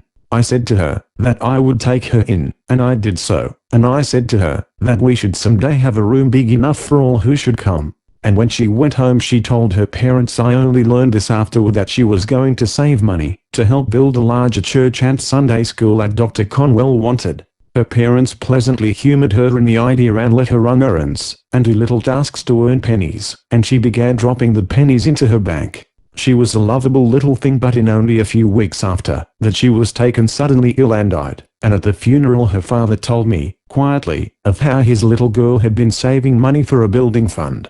And there, at the funeral, he handed me what she had saved, just 57 cents in pennies. Dr. Conwell does not say how deeply he was moved. He is, after all, a man of very few words as to his own emotions. But a deep tenderness had crept into his voice. At a meeting of the church trustees I told of this gift of 57 cents, the first gift toward the proposed building fund of the new church, that was some time to exist. For until then the matter had barely been spoken of, as a new church building had been simply a possibility for the future. The trustees seemed much impressed, and it turned out that they were far more impressed than I could possibly have hoped, for in a few days one of them came to me and said that he thought it would be an excellent idea to buy a lot on Broad Street, the very lot on which the building now stands. It was characteristic of Dr. Conwell that he did not point out what everyone who knows him would understand, that it was his own inspiration put into the trustees which resulted in this quick and definite move on the part of one of them. I talked the matter over with the owner of the property and told him of the beginning of the fund, the story of the little girl. The man was not one of our church, nor in fact was he a churchgoer at all, but he listened attentively to the tale of the 57 cents, and simply said he was quite ready to go ahead and sell us that piece of land for $10,000, taking, and the unexpectedness of this deeply touched me, taking a first payment of just 57 cents, and letting the entire balance stand on a 5% mortgage. And it seemed to me that it would be the right thing to accept this unexpectedly liberal proposition, and I went over the entire matter on that basis with the trustees and some of the other members, and all the people were soon talking of having a new church. But it was not done in that way, after all, for, fine though the way would have been, there was to be one still finer. Not long after my talk with the man who owned the land, and his surprisingly good-hearted proposition, an exchange was arranged for me one evening with the Mount Holly Church, and my wife went with me. We came back late, and it was cold and wet and miserable, but as we approached our home we saw that it was all lighted from top to bottom, and it was clear that it was full of people. I said to my wife that they seemed to be having a better time than we had, and we went in, curious to know what it was all about. And it turned out that our absence had been intentionally arranged, and that the church people had gathered at our home to meet us on our return. And I was utterly amazed, for the spokesman told me that the entire $10,000 had been raised, and that the land for the church that I wanted was free of debt, and all had come so quickly and directly from the dear little girl's 57 cents. Doesn't it seem like a fairy tale? But then this man has all his life been making fairy tales into realities. He inspired the child. He inspired the trustees. He inspired the owner of the land. He inspired the people. The building of the great church, the Temple Baptist Church, as it is termed, was a great undertaking for the congregation. Even though it had been swiftly growing from the day of Dr. Conwell's taking charge of it, it was something far ahead of what, except in the eyes of an enthusiast, they could possibly complete, and pay for and support. Nor was it an easy task. Ground was broken for the building in 1889. In 1891 it was opened for worship, and then came years of raising money to clear it. But it was long ago placed completely out of debt, and with only a single large subscription, one of $10,000, for the church is not in a wealthy neighborhood, nor is the congregation made up of the great and rich. The church is built of stone, and its interior is a great amphitheater. Special attention has been given to fresh air and light. There is nothing of the dim religious light that goes with medieval churchliness. Behind the pulpit are tiers of seats for the great chorus choir. There is a large organ. The building is peculiarly adapted for hearing and seeing, and if it is not, strictly speaking, beautiful in itself, it is beautiful when it is filled with encircling rows of men and women. Man of feeling that he is, and one who appreciates the importance of symbols. Dr. Conwell had a heart of olive wood built into the front of the pulpit, for the wood was from an olive tree in the garden of Gethsemane. And the amber-colored tiles in the inner walls of the church bear, under the glaze, the names of thousands of his people, for every one, young or old, who helped in the building, even to the giving of a single dollar, has his name inscribed there. For Dr. Conwell wished to show that it is not only the house of the Lord, but also, in a keenly personal sense, the house of those who built it. The church has a possible seating capacity of 4,200, although only 3,135 chairs have been put in it, for it has been the desire not to crowd the space needlessly. There is also a great room for the Sunday school, and extensive rooms for the Young Men's Association, the Young Women's Association, and for a kitchen, for executive offices, for meeting places for church officers and boards and committees. It is a spacious and practical and complete church home, and the people feel at home there. You see again, said Dr. Conwell, musingly, the advantage of aiming at big things. That building represents $109,000 above ground. It is free from debt. Had we built a small church, it would now be heavily mortgaged. Fourth, his power as orator and preacher. Even as a young man, Conwell won local fame as an orator. At the outbreak of the Civil War he began making patriotic speeches that gained enlistments. After going to the front he was sent back home for a time, on furlough, to make more speeches to draw more recruits, for his speeches were so persuasive, so powerful, so full of homely and patriotic feeling, that the men who heard them thronged into the ranks. And as a preacher he uses persuasion, power, simple and homely eloquence, to draw men to the ranks of Christianity. He is an orator born, and has developed this inborn power by the hardest of study and thought and practice. He is one of those rare men who always seize and hold the attention. When he speaks, men listen. It is quality, temperament, control. A word is immaterial, but the fact is very material indeed. Some quarter of a century ago Conwell published a little book for students on the study and practice of oratory. That clear-cut articulation is the charm of eloquence is one of his insisted upon statements, and it well illustrates the lifelong practice of the man himself, for every word as he talks can be heard in every part of a large building, yet always he speaks without apparent effort. He avoids elocution. His voice is soft-pitched and never breaks, even now when he is over 70, because, so he explains it, he always speaks in his natural voice. There is never a straining after effect. A speaker must possess a large-hearted regard for the welfare of his audience, he writes, and here again we see Conwell explaining Conwellism. Enthusiasm invites enthusiasm, is another of his points of importance, and one understands that it is by deliberate purpose, and not by chance, that he tries with such tremendous effort to put enthusiasm into his hearers with every sermon, and every lecture that he delivers. It is easy to raise a laugh, but dangerous, for it is the greatest test of an orator's control of his audience, to be able to land them again on the solid earth of sober thinking. I have known him at the very end of a sermon have a ripple of laughter sweep freely over the entire congregation, and then in a moment he has every individual under his control, listening soberly to his words. He never fears to use humor, and it is always very simple and obvious and effective. With him even a very simple pun may be used, not only without taking away from the strength of what he is saying, but with a vivid increase of impressiveness.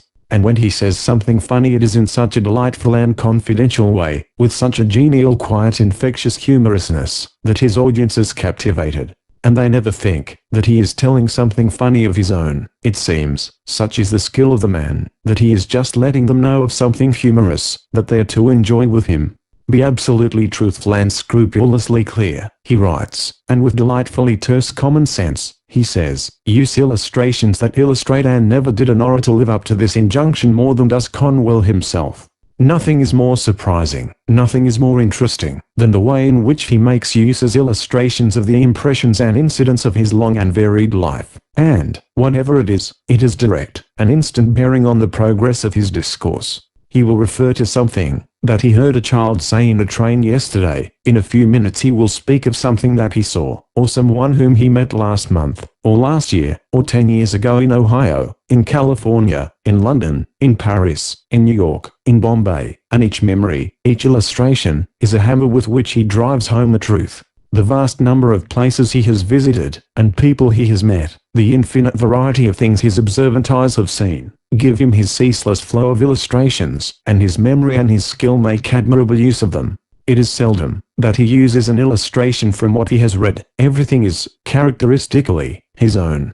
Henry M. Stanley, who knew him well, referred to him as that double-sighted Yankee, who could see at a glance all there is and all there ever was. And never was there a man who so supplements with personal reminiscence the place or the person that has figured in the illustration. When he illustrates with the story of the discovery of California gold at Sutter's, he almost parenthetically remarks, I delivered this lecture on that very spot a few years ago, that is, in the town that arose on that very spot. And when he illustrates by the story of the invention of the sewing machine, he adds, I suppose that, if any of you were asked who was the inventor of the sewing machine, you would say that it was Elias Howe. But that would be a mistake. I was with Elias Howe in the Civil War, and he often used to tell me how he had tried for 14 years to invent the sewing machine, and that then his wife, feeling that something really had to be done, invented it in a couple of hours. Listening to him, you begin to feel in touch with everybody and everything, and in a friendly and intimate way. Always, whether in the pulpit, or on the platform, as in private conversation, there is an absolute simplicity about the man and his words, a simplicity, an earnestness, a complete honesty. And when he sets down, in his book on oratory, a man has no right to use words carelessly. He stands for that respect for word craftsmanship, that every successful speaker or writer must feel. Be intensely in earnest, he writes, and in writing this, he sets down a prime principle not only of his oratory, but of his life. A young minister told me that Dr. Conwell once said to him, with deep feeling, "Always remember, as you preach, that you are striving to save at least one soul with every sermon."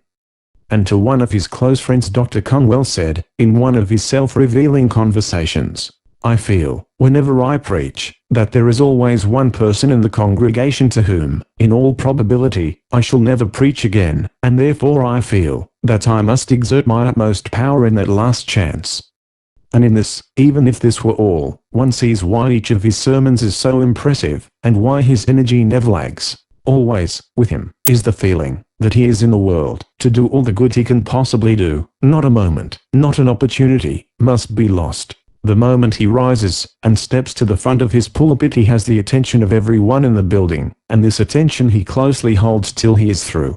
Yet it is never by a striking effort that attention is gained, except in so far that his utter simplicity is striking.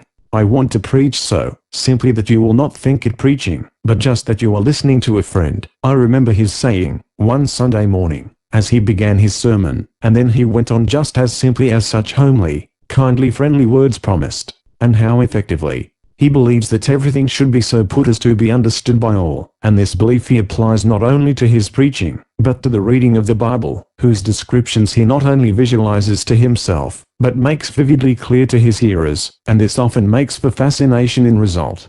For example, he is reading the 10th chapter of I Samuel, and begins, "Thou shalt meet a company of prophets."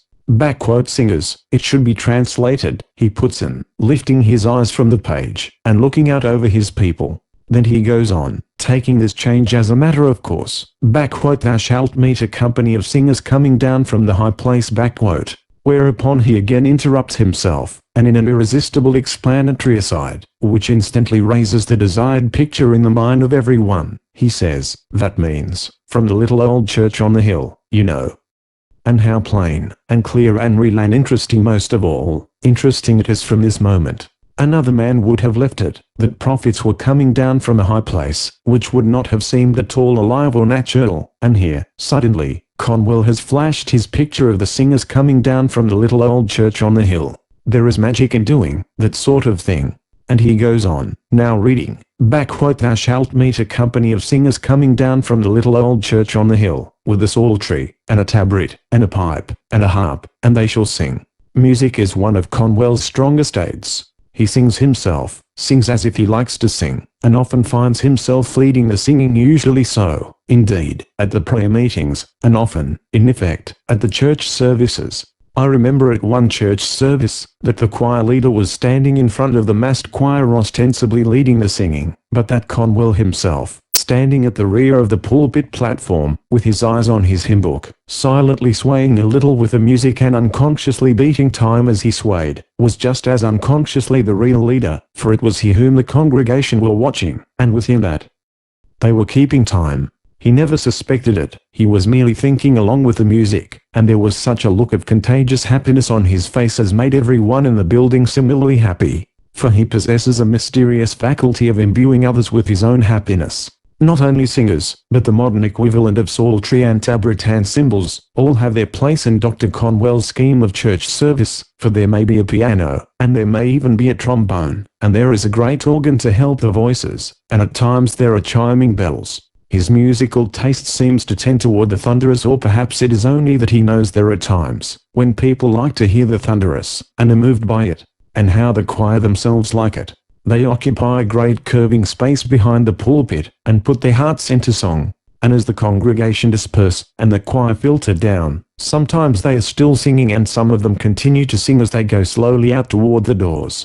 They are happy. Conwell himself is happy. All the congregation are happy. He makes everybody feel happy in coming to church. He makes the church attractive, just as Howells was so long ago told that he did in Lexington. And there is something more than happiness. There is a sense of ease, of comfort, of general joy, that is quite unmistakable. There is nothing of stiffness or constraint.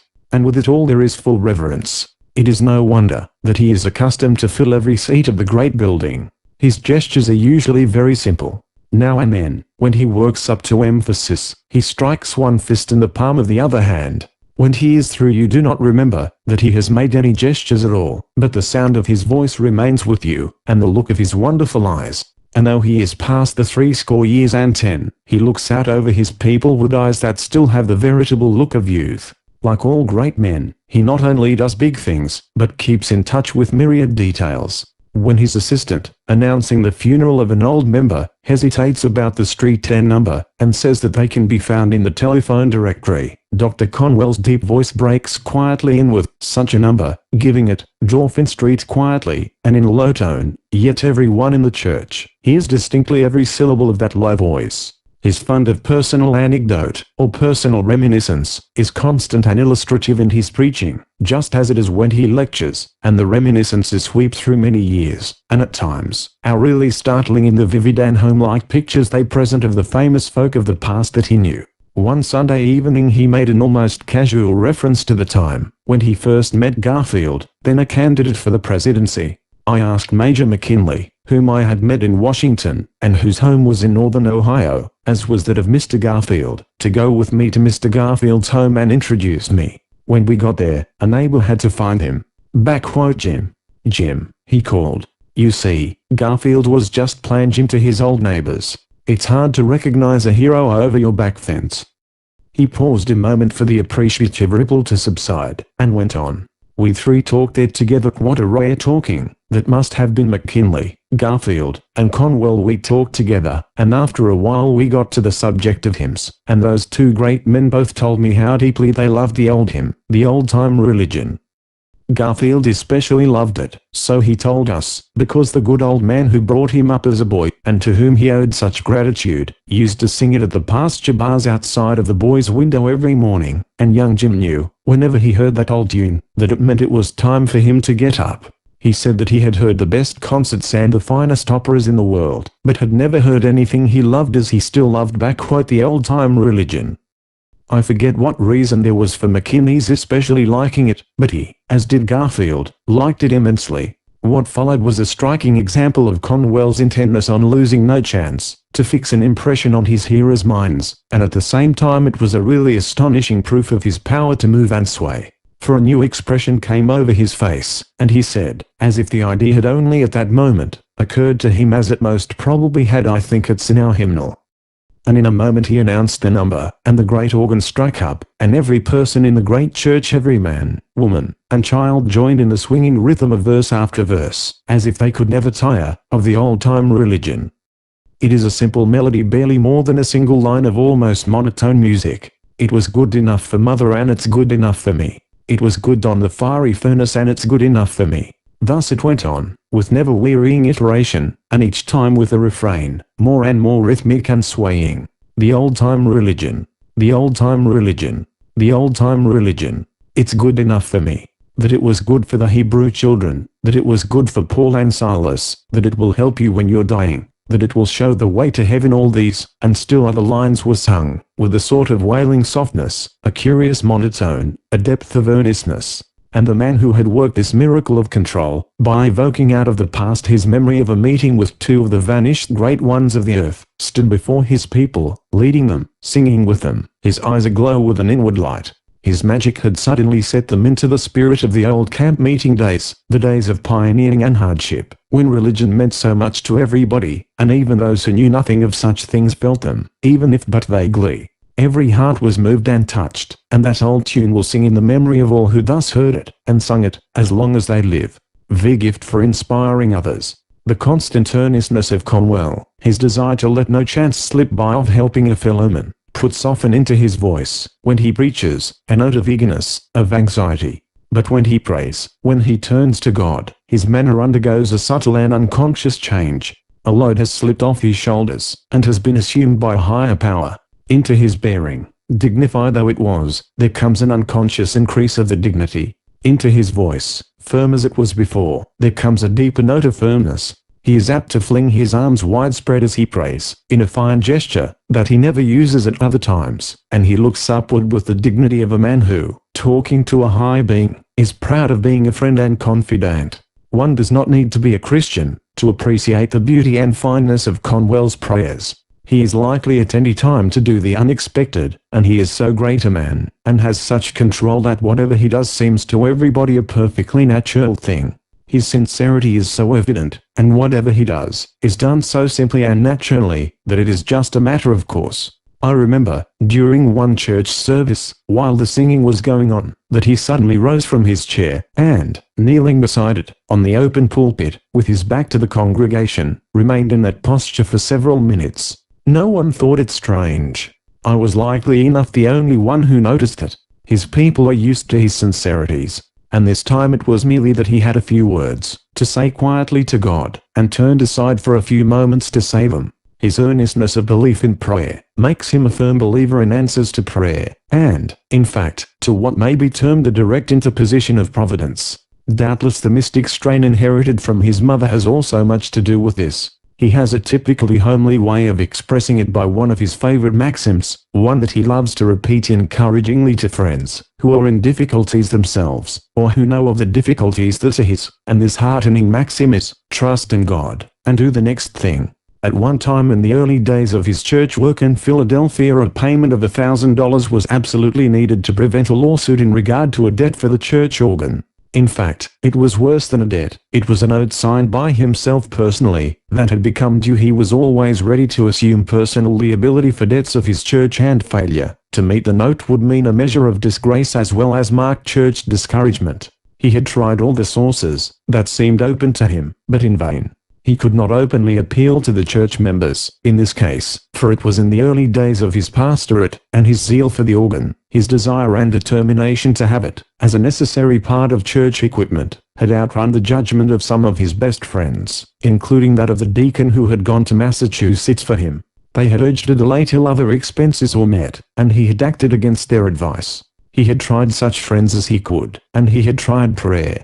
But there was no sign of aid, whether supernatural or natural. And then, literally on the very day on which the holder of the note was to begin proceedings against him, a check for precisely the needed $1,000 came to him, by mail, from a man in the Westerman, who was a total stranger to him. It turned out that the man's sister, who was one of the temple membership, had written to her brother of Dr. Conwell's work. She knew nothing of any special need for money, knew nothing whatever of any note, or of the demand for $1,000. She merely outlined to her brother what Dr. Conwell was accomplishing, and with such enthusiasm, that the brother at once sent the opportune check. At a later time the sum of $10,000 was importunately needed. It was due. Payment had been promised. It was for some of the construction work of the Temple University buildings. The last day had come, and Conwell and the very few who knew of the emergency were in the depths of gloom.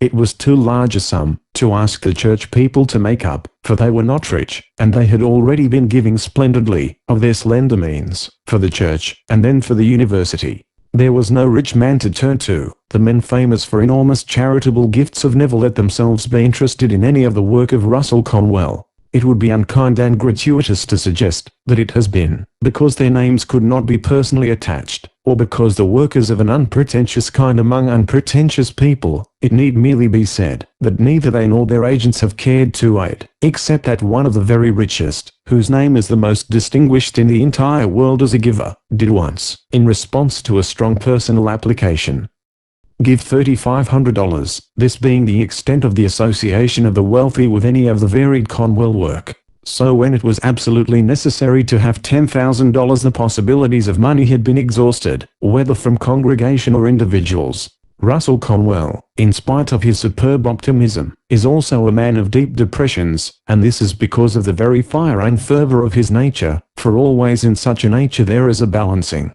He believes in success. Success must come. Success is in itself almost a religion with him, success for himself, and for all the world who will try for it. But there are times when he is sad and doubtful over some particular possibility, and he intensely believes in prayer. Faith can move mountains, but always he believes that it is better not to wait for the mountains thus to be moved, but to go right out and get to work at moving them. And once in a while there comes a time when the mountain looms too threatening, even after the bravest efforts and the deepest trust. Such a time had come. The $10,000 debt was a looming mountain that he had tried in vain to move. He could still pray, and he did, but it was one of the times when he could only think that something had gone wrong.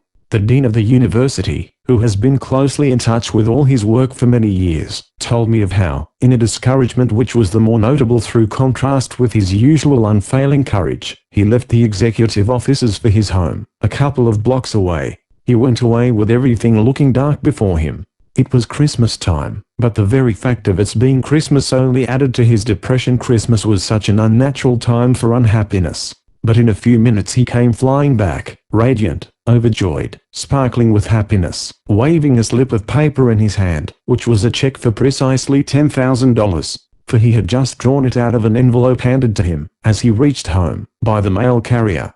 And it had come so strangely and so naturally, for the check was from a woman who was profoundly interested in his work, and who had sent the check knowing that in a general way it was needed, but without the least idea that there was any immediate need.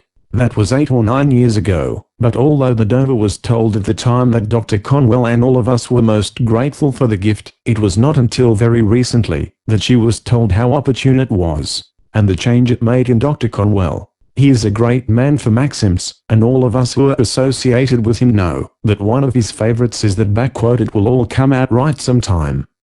And of course we had a rare opportunity to tell him that he ought never to be discouraged, and it is so seldom that he is. When the big new church was building, the members of the church were vaguely disturbed by noticing, when the structure reached the second story, that at that height, on the side toward the vacant and unbought land adjoining, there were several doors built that opened literally into nothing but space. When asked about these doors and their purpose, Dr. Conwell would make some casual reply, generally to the effect that they might be excellent as fire escapes. To no one, for quite a while, did he broach even a hint of the great plan that was seething in his mind, which was that the buildings of a university were someday to stand on that land immediately adjoining the church. At that time the university, the Temple University as it is now called, was not even a college, although it was probably called a college. Conwell had organized it, and it consisted of a number of classes and teachers, meeting in highly inadequate quarters in 2 little houses. But the imagination of Conwell early pictured great new buildings with accommodations for thousands. In time the dream was realized, the imagination became a fact, and now those second-floor doors actually open from the Temple Church into the Temple University. You see, he always thinks big. He dreams big dreams and wins big success. All his life he has talked and preached success, and it is a real and very practical belief with him that it is just as easy to do a large thing as a small one, and, in fact, a little easier. And so he naturally does not see why one should be satisfied with the small things of life. If your rooms are big, the people will come and fill them, he likes to say. The same effort that wins a small success would, rightly directed, have won a great success. Think big things, and then do them. Most favorites of all maxims with this man of maxims is "let patience have her perfect work."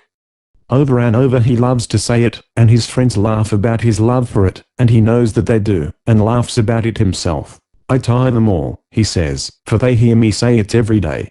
But he says it every day, because it means so much to him. It stands, in his mind, as a constant warning against anger or impatience or overhaste, faults to which his impetuous temperament is prone. Though few have ever seen him either angry or impatient or hasty, so well does he exercise self-control. Those who have long known him well have said to me that they have never heard him censure anyone, that his forbearance and kindness are wonderful. He is a sensitive man beneath his composure. He has suffered, and keenly, when he has been unjustly attacked. He feels pain of that sort for a long time too, for even the passing of years does not entirely deaden it. When I have been hurt, or when I have talked with annoying cranks, I have tried to let patience have her perfect work, for those very people, if you have patience with them, may afterward be of help. And he went on to talk a little of his early years in Philadelphia, and he said, with sadness, that it had pained him to meet with opposition, and that it had even come from ministers of his own denomination, for he had been so misunderstood and misjudged. But, he added, the momentary somberness lifting, even his bitter enemies had been won over with patience. I could understand a good deal of what he meant, for one of the Baptist ministers of Philadelphia had said to me, with some shame, that at first it used actually to be the case that when Dr. Conwell would enter one of the regular ministers' meetings, all would hold aloof, not a single one stepping forward to meet or greet him. And it was all through our jealousy of his success, said the minister, vehemently. He came to this city a stranger, and he won instant popularity, and we couldn't stand it, and so we pounced upon things that he did that were altogether unimportant. The rest of us were so jealous of his winning throngs that we couldn't see the good in him. And it hurt Dr. Conwell so much that for 10 years he did not come to our conferences. But all this was changed long ago. Now no minister is so welcomed as he is, and I don't believe that there ever has been a single time, since he started coming again, that he hasn't been asked to say something to us. We got over our jealousy long ago, and we all love him.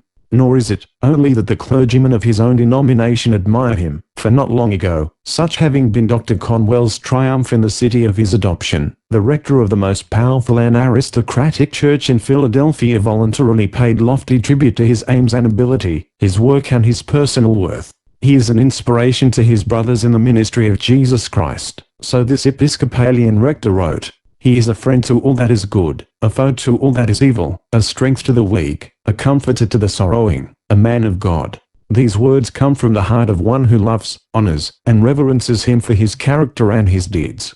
Dr. Conwell did some beautiful and unusual things in his church, instituted some beautiful and unusual customs, and one can see how narrow and hasty criticisms charged him, long ago, with sensationalism charges long since forgotten, except through the hurt still felt by Dr. Conwell himself.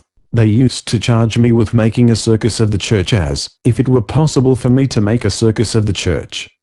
And his tone was one of grieved amazement after all these years. But he was original, and he was popular, and therefore there were misunderstanding and jealousy. His Easter services, for example, years ago, became widely talked of and eagerly anticipated, because each sermon would be wrought around some fine symbol, and he would hold in his hand, in the pulpit, the blue robin's egg, or the white dove, or the stem of lilies, or whatever he had chosen as the particular symbol for the particular sermon, and that symbol would give him the central thought for his discourse, accented as it would be by the actual symbol itself in view of the congregation. The cross lighted by electricity, to shine down over the baptismal pool, the little stream of water cascading gently down the steps of the pool during the baptismal rite, the roses floating in the pool and his gift of one of them to each of the baptized as he or she left the water, all such things did seem, long ago, so unconventional. Yet his own people recognized the beauty and poetry of them, and thousands of Bibles in Philadelphia have a baptismal rose from Dr. Conwell pressed within the pages.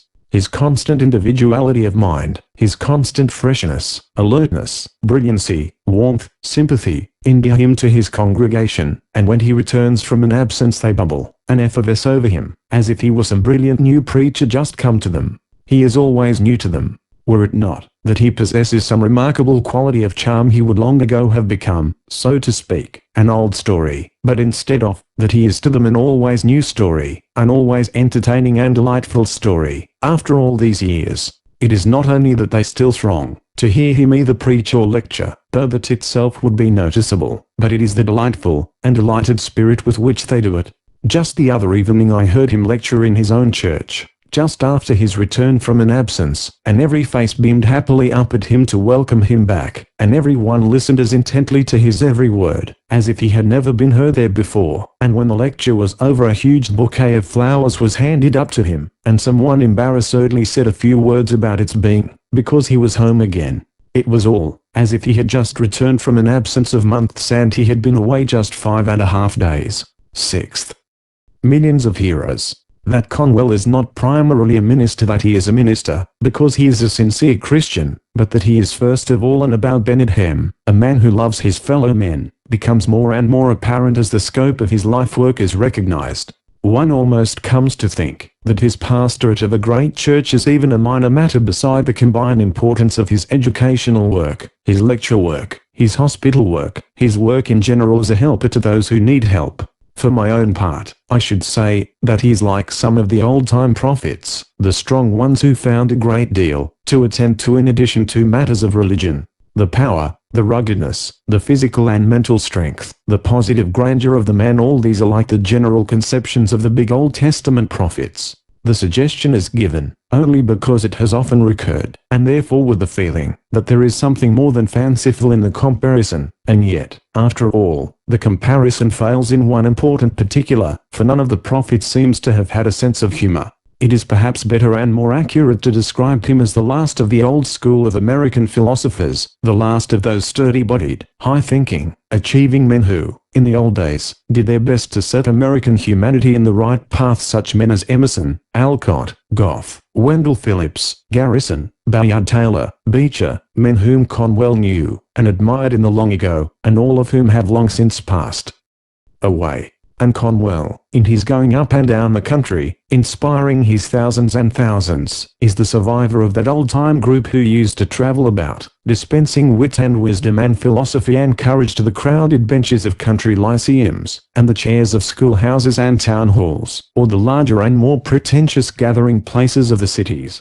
Conwell himself is amused to remember that he wanted to talk in public from his boyhood, and that very early he began to yield to the inborn impulse. He laughs as he remembers the variety of country fairs and school commencements and anniversaries and even sewing circles where he tried his youthful powers, and all from experience alone, in the first few years, except possibly for such a thing as a ham or a jackknife. The first money that he ever received for speaking was, so he remembers with glee, 75 cents, and even that was not for his talk, but for horse hire. But at the same time there is more than amusement in recalling these experiences, for he knows that they were invaluable to him as training. And for over half a century he has affectionately remembered John B. Goff, who, in the height of his own power and success, saw resolution and possibilities in the ardent young hillman, and actually did him the kindness and the honor of introducing him to an audience in one of the Massachusetts towns. And it was really a great kindness and a great honor, from a man who had won his fame to a young man just beginning an oratorical career. Conwell's lecturing has been, considering everything, the most important work of his life, for by it, he has come into close touch with so many millions, literally millions of people. I asked him once if he had any idea how many he had talked to in the course of his career, and he tried to estimate how many thousands of times he had lectured, and the average attendance for each, but desisted when he saw that it ran into millions of hearers. What a marvel is such a fact as that. Millions of hearers. I asked the same question of his private secretary, and found that no one had ever kept any sort of record, but as careful an estimate as could be made, gave a conservative result of fully 8 million hearers for his lectures, and adding the number to whom he has preached, who have been over 5 million, there is a total of well over 13 million who have listened to Russell Conwell's voice. And this staggering total is, if anything, an underestimate. The figuring was done cautiously, and was based upon such facts as that he now addresses an average of over 4,500 at his Sunday services, an average that would be higher were it not that his sermons in vacation time are usually delivered in little churches. When at home, at the temple, he addresses 3 meetings every Sunday, and that he lectures throughout the entire course of each year, including 6 nights a week of lecturing during vacation time. What a power is wielded by a man who has held over 13 million people under the spell of his voice. Probably no other man who ever lived had such a total of hearers. And the total is steadily mounting, for he is a man who has never known the meaning of rest. I think it almost certain that Dr. Conwell has never spoken to anyone of what, to me, is the finest point of his lecture work, and that is, that he still goes gladly, and for small fees to the small towns, that are never visited by other men of great reputation. He knows that it is the little places, the out-of-the-way places, the submerged places, that most need a pleasure and a stimulus, and he still goes out, man of well over 70 that he is, to tidy towns in distant states, heedless of the discomforts of traveling, of the poor little hotels, that seldom have visitors, of the oftentimes hopeless crooking and the uncleanliness, of the hardships and the discomforts, of the unventilated and overheated or underheated halls. He does not think of claiming the relaxation earned by a lifetime of labor, or, if he ever does, the thought of the sword of John Ring restores instantly his fervid earnestness. How he does it, how he can possibly keep it up, is the greatest marvel of all. I have before me a list of his engagements for the summer weeks of this year, 1915, and I shall set it down, because it will specifically show, far more clearly than general statements, the kind of work he does. The list is the itinerary of his vacation. Lecturing every evening but Sunday, and on Sundays preaching in the town, where he happens to be. Preach on Sunday. And all these hardships, all this traveling and lecturing, which would test the endurance of the youngest and strongest, this man of over 70, assumes without receiving a particle of personal gain for every dollar that he makes by it is given away, in helping those who need helping. that Dr. Conwell is intensely modest as one of the curious features of his character. He sincerely believes that to write his life would be, in the main, just to tell what people have done for him. He knows and admits that he works unweariedly, but in profound sincerity he ascribes the success of his plans to those who have seconded and assisted him. It is in just this way that he looks upon every phase of his life. When he is reminded of the devotion of his old soldiers, he remembers it only with a sort of pleased wonder that they gave the devotion to him, and he quite forgets that they loved him because he was always ready to sacrifice his or risk his own life for them.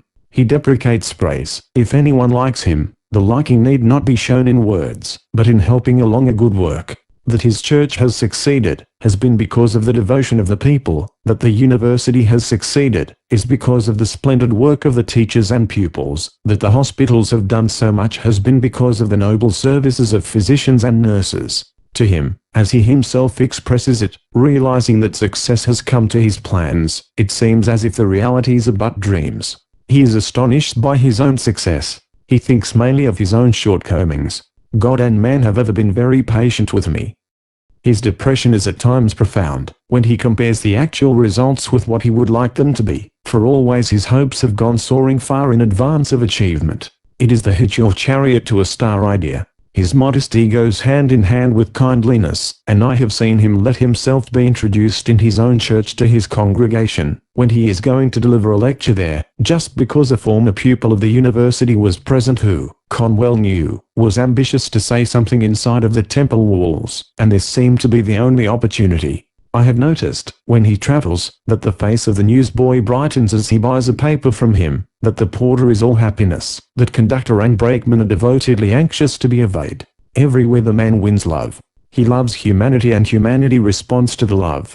He has always won the affection of those who knew him, and Bayard Taylor was one of the many. He and Bayard Taylor loved each other for long acquaintance and fellow experiences as worldwide travelers, back in the years when comparatively few Americans visited the Nile and the Orient, or even Europe. When Taylor died there was a memorial service in Boston at which Conwell was asked to preside, and, as he wished for something more than addresses, he went to Longfellow, and asked him to write and read a poem for the occasion.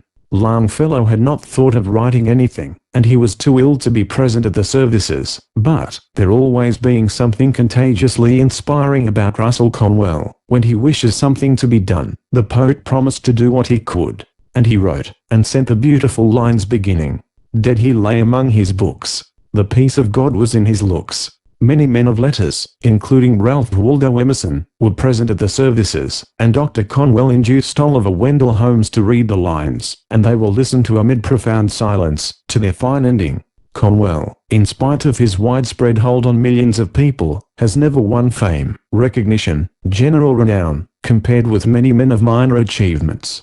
This seems like an impossibility. Yet it is not an impossibility, but a fact. Great numbers of men of education and culture are entirely ignorant of him, and his work in the world. Men, these, who deem themselves in touch with world affairs, and with the ones who make and move the world. It is inexplicable, this, except that never was there a man more devoid of the faculty of self-exploitation, self-advertising, than Russell Conwell.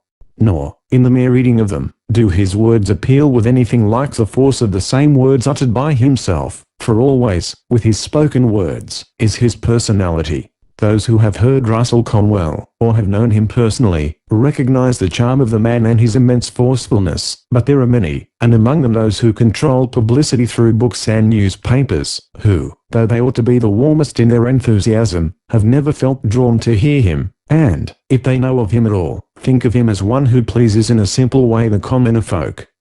Forgetting in their pride, that every really great man pleases the common ones, and that simplicity and directness are attributes of real greatness. But Russell Conwell has always won the admiration of the really great, as well as of the humbler millions. It is only a supposedly cultured class in between that is not thoroughly acquainted with what he has done. Perhaps, too, this is owing to his having cast in his lot with the city, of all cities, which, consciously or unconsciously, looks most closely to family and place of residence as criterions of merit, a city with which it is almost impossible for a stranger to become affiliated or a-Philadelphiated, as it might be expressed, and Philadelphia, in spite of all that Dr. Conwell has done, has been under the thrall of the fact that he went north of Marquette. Street, that fatal fact understood by all who know Philadelphia, and that he made no effort to make friends in Rittenhouse Square. Such considerations seem absurd in this 20th century, but in Philadelphia they are still potent. Tens of thousands of Philadelphians love him, and he is honored by its greatest men, but there is a class of the pseudo-cultured who do not know him or appreciate him. And it needs also to be understood that, outside of his own beloved temple, he would prefer to go to a little church or a little hall and to speak to the forgotten people, in the hope of encouraging and inspiring them, and filling them with hopeful glow, rather than to speak to the rich and comfortable. His dearest hope, so one of the few who are close to him told me, is that no one shall come into his life without being benefited.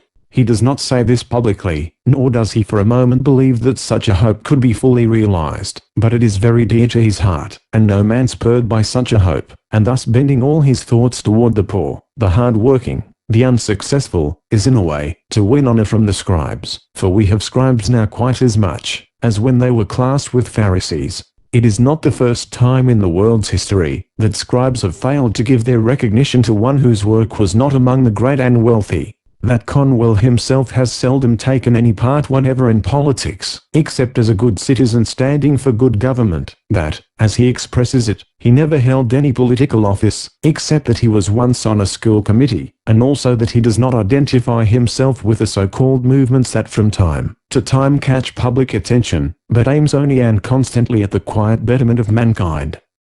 May be mentioned as additional reasons why his name and fame have not been steadily blazoned. He knows and will admit that he works hard, and has all his life worked hard. Things keep turning my way, because I'm on the job, as he whimsically expressed it one day, but that is about all, so it seems to him. And he sincerely believes that his life has in itself been without interest, that it has been an essentially commonplace life with nothing of the interesting or the eventful to tell. He is frankly surprised that there has ever been the desire to write about him. He really has no idea of how fascinating are the things he has done. His entire life has been of positive interest, from the variety of things accomplished, and the unexpectedness with which he has accomplished them. Never, for example, was there such an organizer. In fact, organization and leadership have always been as the breath of life to him. As a youth he organized debating societies, and, before the war, a local military company. While on garrison duty in the Civil War he organized what is believed to have been the first free school for colored children in the South. One day Minneapolis happened to be spoken of, and Conwell happened to remember that he organized, when he was a lawyer in that city, what became the first YMCA branch there. Once he even started a newspaper. And it was natural that the organizing instinct, as years advanced, should lead him to greater and greater things, such as his church, with the numerous associations formed within itself through his influence, and the university, the organizing of the university being in itself an achievement of positive romance. A life without interest. Why, when I happened to ask, one day, how many presidents he had known since Lincoln, he replied, quite casually, that he had written the lives of most of them in their own homes, and by this, he meant either personally, or in collaboration with the American biographer Abbott. The many-sidedness of Conwell is one of the things that is always fascinating. After you have quite got the feeling that he is peculiarly a man of today, lecturing on today's possibilities to the people of today, you happen upon some such fact as that he attracted the attention of the London Times through a lecture on Italian history at Cambridge in England, or that on the evening of the day on which he was admitted to practice in the Supreme Court of the United States he gave a lecture in Washington on the curriculum of the prophets in ancient Israel. The man's life is a succession of delightful surprises. An odd trait of his character is his love for fire. He could easily have been a veritable fire worshipper instead of an orthodox Christian. He has always loved a blaze, and he says reminiscently that for no single thing was he punished so much, when he was a child, as for building bonfires.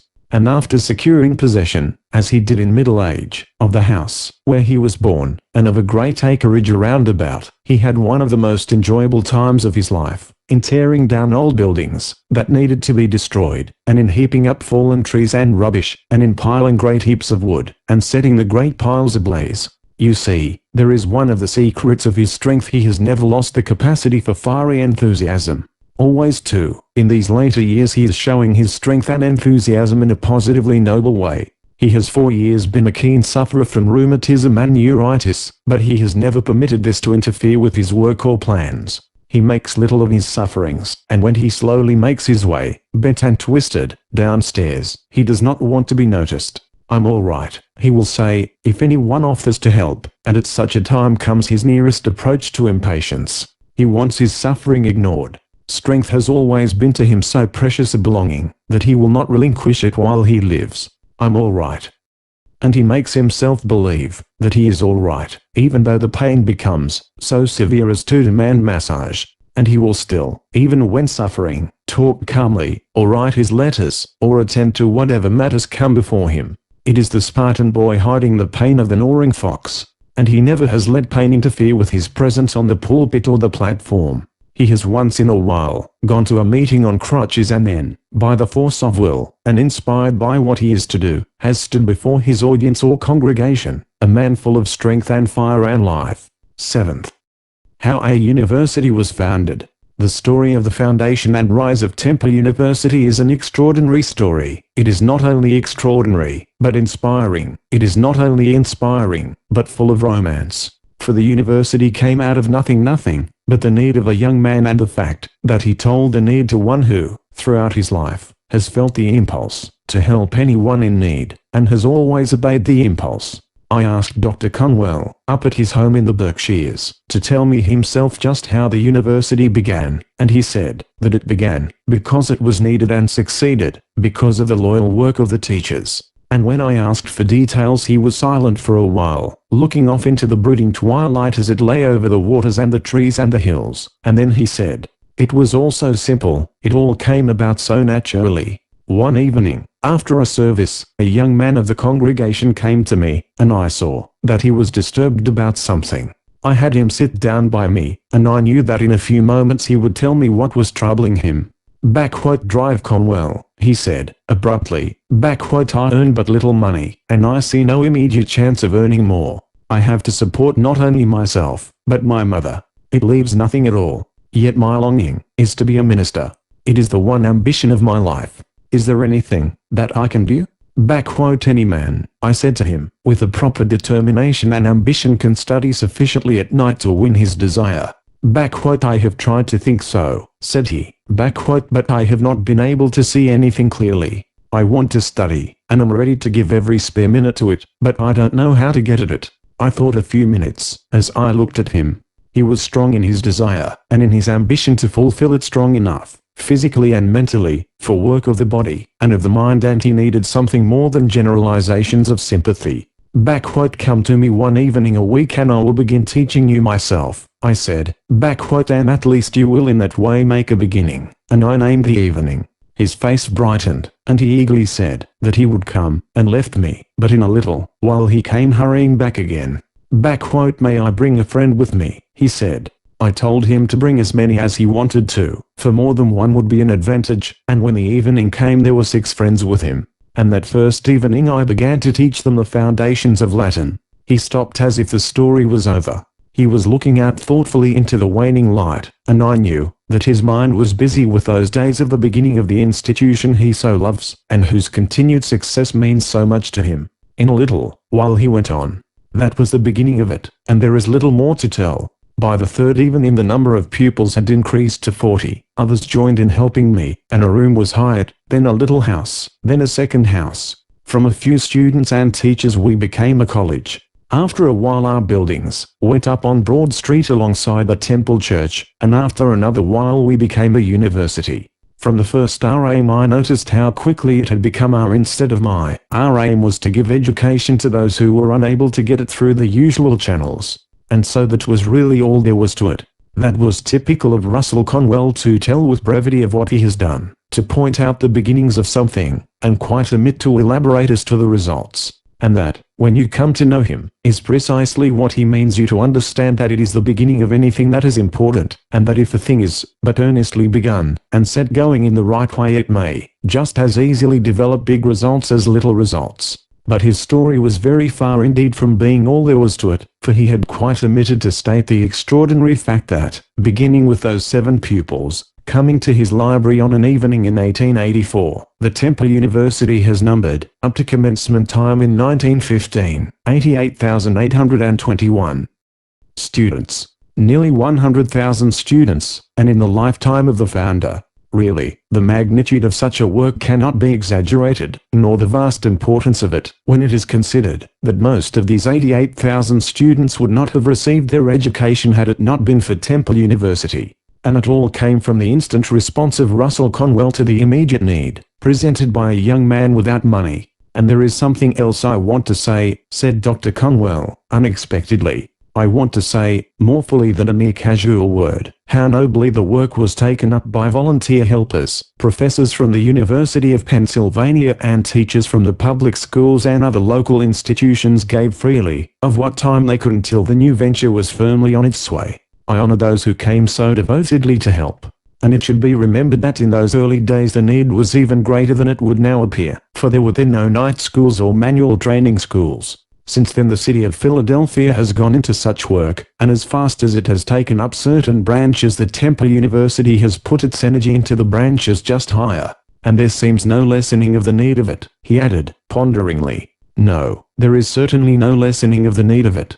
The figures of the annual catalogue would alone show that. As early as 1887, just 3 years after the beginning, the Temple College, as it was by that time called, issued its first catalogue, which set forth with stirring words, that the intent of its founding was to provide such instruction as shall be best adapted to the higher education of those who are compelled to labor at their trade, while engaged in study, cultivate a taste for the higher and most useful branches of learning, awaken in the character of young laboring men and women a determined ambition to be useful to their fellow men. The college, the university as it in time came to be, early broadened its scope, but it has from the first continued to aim at the needs of those unable to secure education without such help as, through its methods, it affords. It was chartered in 1888, at which time its numbers had reached almost 600, and it has ever since had a constant flood of applicants. It has demonstrated, as Dr. Conwell puts it, that those who work for a living have time for study.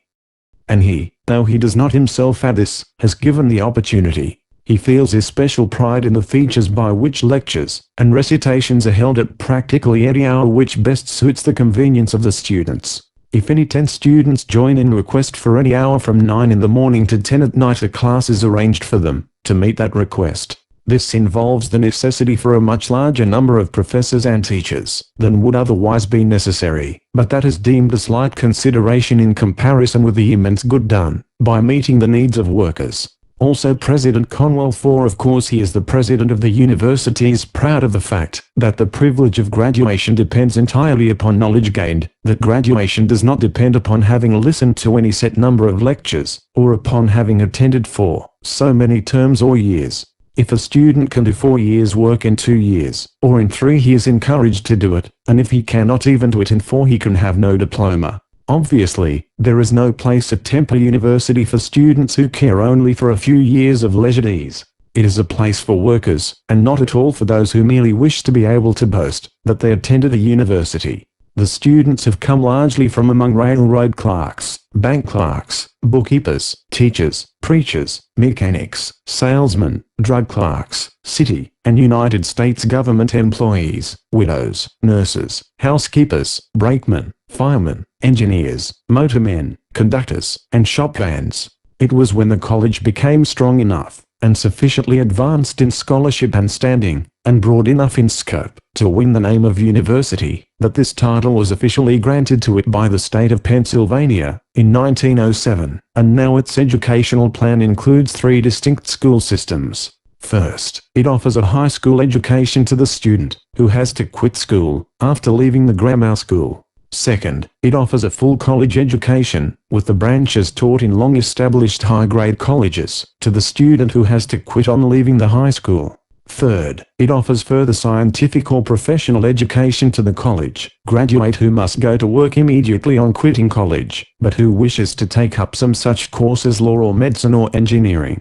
Out of last year's enrollment of 3,654, it is interesting to notice that the law claimed 141. Theology, 182, medicine and pharmacy and dentistry combined, 357, civil engineering, 37. Also that the Teachers' College, with normal courses on such subjects as household arts and science, kindergarten work, and physical education took 174, and still more interesting, in a way, to see that 269 students were enrolled for the technical and vocational courses, such as cooking and dressmaking, millinery, manual crafts, school gardening, and storytelling. There were 511 in high school work, and 243 in elementary education. There were 79 studying music, and 68 studying to be trained nurses. There were 606 in the College of Liberal Arts and Sciences, and in the Department of Commercial Education there were 987, for it is a university that offers both scholarship and practicality. Temple University is not in the least a charitable institution. Its fees are low, and its hours are for the convenience of the students themselves, but it is a place of absolute independence. It is, indeed, a place of far greater independence, so one of the professors pointed out, than the great universities which receive millions and millions of money in private gifts and endowments. Temple University in its early years was sorely in need of money, and often there were thrills of expectancy when some man of mighty wealth seemed on the point of giving. But not a single one ever did, and now the Temple likes to feel that it is glad of it. The Temple, to quote its own words, is an institution for strong men and women who can labor with both mind and body. And the management is proud to be able to say that, although great numbers have come from distant places, not one of the many thousands ever failed to find an opportunity to support himself. Even in the early days, when money was needed for the necessary buildings, the buildings of which Conwell dreamed, when he left second-story doors in his church, the University College it was then called had won devotion from those who knew that it was a place where neither time nor money was wasted, and where idleness was a crime, and in the donations for the work were many such items as $400 from factory workers, who gave 50 cents each, and $2,000 from policemen, who gave $1 each. Within 2 or 3 years past, the state of Pennsylvania has begun giving it a large sum annually, and this state aid is public recognition of Temple University as an institution of high public value. The state money is invested in the brains and hearts of the ambitious. So eager is Dr. Conwell to place the opportunity of education before everyone, that even his servants must go to school. He is not one of those who can see needs that are far away but not those that are right at home. His belief in education, and in the highest attainable education, is profound, and it is not only on account of the abstract pleasure and value of education, but its power of increasing actual learning power, and thus making a worker of more value to both himself and the community. Many a man and many a woman, while continuing to work for some firm or factory, has taken Temple technical courses, and thus fitted himself or herself for an advanced position with the same employer. The Temple knows of many such, who have thus won prominent advancement. And it knows of teachers who, while continuing to teach, have fitted themselves through the Temple courses for professorships. And it knows of many a case of the rise of a Temple student, that reads like an Arabian Nights fancy of advance from bookkeeper to editor, from office boy to bank president, from kitchen maid to school principal, from street cleaner to mayor. The Temple University helps them that help themselves. President Conwell told me personally of one case that especially interested him, because it seemed to exhibit, in especial degree, the Temple possibilities, and it particularly interested me, because it also showed, in high degree, the methods and personality of Dr. Conwell himself. One day a young woman came to him, and said she earned only $3 a week, and that she desired very much to make more. "Can you tell me how to do it?" she said. He liked her ambition and her directness, but there was something that he felt doubtful about, and that was, that her hat looked too expensive for $3 a week. Now Dr. Conwell is a man whom you would never suspect of giving a thought to the hat of man or woman. But as a matter of fact there is very little that he does not see. But though the hat seemed too expensive for $3 a week, Dr. Conwell is not a man who makes snap judgments harshly, and in particular he would be the last man to turn away hastily one who had sought him out for help. He never felt, nor could possibly urge upon anyone, contentment with a humble lot. He stands for advancement. He has no sympathy with that dictum of the smug, that has come to us from a nation tight-bound for centuries by its gentry and aristocracy, about being contented with the position in which God has placed you, for he points out, that the Bible itself holds up advancement and success as things desirable. And, as to the young woman before him, it developed, through discreet inquiry veiled by frank discussion of her case, that she had made the expensive-looking hat herself. Whereupon not only did all doubtfulness and hesitation vanish, but he saw at once how she could better herself. He knew that a woman who could make a hat like that for herself could make hats for other people, and so, go into millinery as a business, he advised. "Oh, if I only could," she exclaimed. "But I know that I don't know enough." "Take the millinery course in Temple University," he responded. She had not even heard of such a course, and when he went on to explain how she could take it, and at the same time, continue at her present work until the course was concluded, she was positively ecstatic. It was also unexpected, this opening of the view of a new and broader life. She was an unusual woman, concluded Dr. Conwell, and she worked with enthusiasm and tirelessness. She graduated, went to an upstate city that seemed to offer a good field, opened a millinery establishment there, with her own name above the door, and became prosperous. That was only a few years ago. And recently I had a letter from her, telling me that last year she netted a clear profit of $3,600. I remember a man, himself of distinguished position, saying of Dr. Conwell, "It is difficult to speak, in tempered language of what he has achieved." And that just expresses it. The temptation is constantly to use superlatives for superlatives fit. Of course he has succeeded for himself, and succeeded marvelously, in his rise from the Rocky Hill farm, but he has done so vastly more than that, in inspiring such hosts of others to succeed. A dreamer of dreams and a seer of visions, and what realizations have come. And it interested me profoundly not long ago, when Dr. Conwell, talking of the university, unexpectedly remarked that he would like to see such institutions scattered throughout every state in the Union, or carried on at slight expense to the students, and at hours to suit all sorts of working men and women, he added, after a pause, and then, abruptly, "I should like to see the possibility of higher education offered to everyone in the United States who works for a living." There was something superb in the very imagining of such a nationwide system. But I did not ask whether or not he had planned any details for such an effort. I knew that thus far it might only be one of his dreams, but I also knew that his dreams had a way of becoming realities. I had a fleeting glimpse of his soaring vision. It was amazing to find a man of more than 70 thus dreaming of more worlds to conquer. And I thought, what could the world have accomplished if Methuselah had been a Conwell, or, far better, what wonders could be accomplished if Conwell could but be a Methuselah? He has all his life been a great traveler. He is a man who sees vividly, and who can describe vividly. Yet often his letters, even from places of the most profound interest, are mostly concerned with affairs back home. It is not that he does not feel, and feel intensely, the interest of what he is visiting, but that his tremendous earnestness keeps him always concerned about his work at home. There could be no stronger example than what I noticed in a letter he wrote from Jerusalem. "I am in Jerusalem, and here at Gethsemane, and at the tomb of Christ." Reading thus far, one expects that any man, and especially a minister, is sure to say something regarding the associations of the place and the effect of these associations on his mind. But Conwell is always the man who is different, and here at Gethsemane, and at the tomb of Christ, I pray especially for the Temple University. That is Conwellism.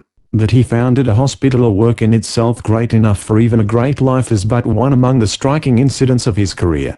And it came about through perfect naturalness. For he came to know, through his pastoral work, and through his growing acquaintance with the needs of the city, that there was a vast amount of suffering and wretchedness and anguish, because of the inability of the existing hospitals to care for all who needed care. There was so much sickness and suffering to be alleviated, there were so many deaths that could be prevented, and so he decided to start another hospital. And, like everything with him, the beginning was small. That cannot too strongly be set down as the way of this phenomenally successful organizer.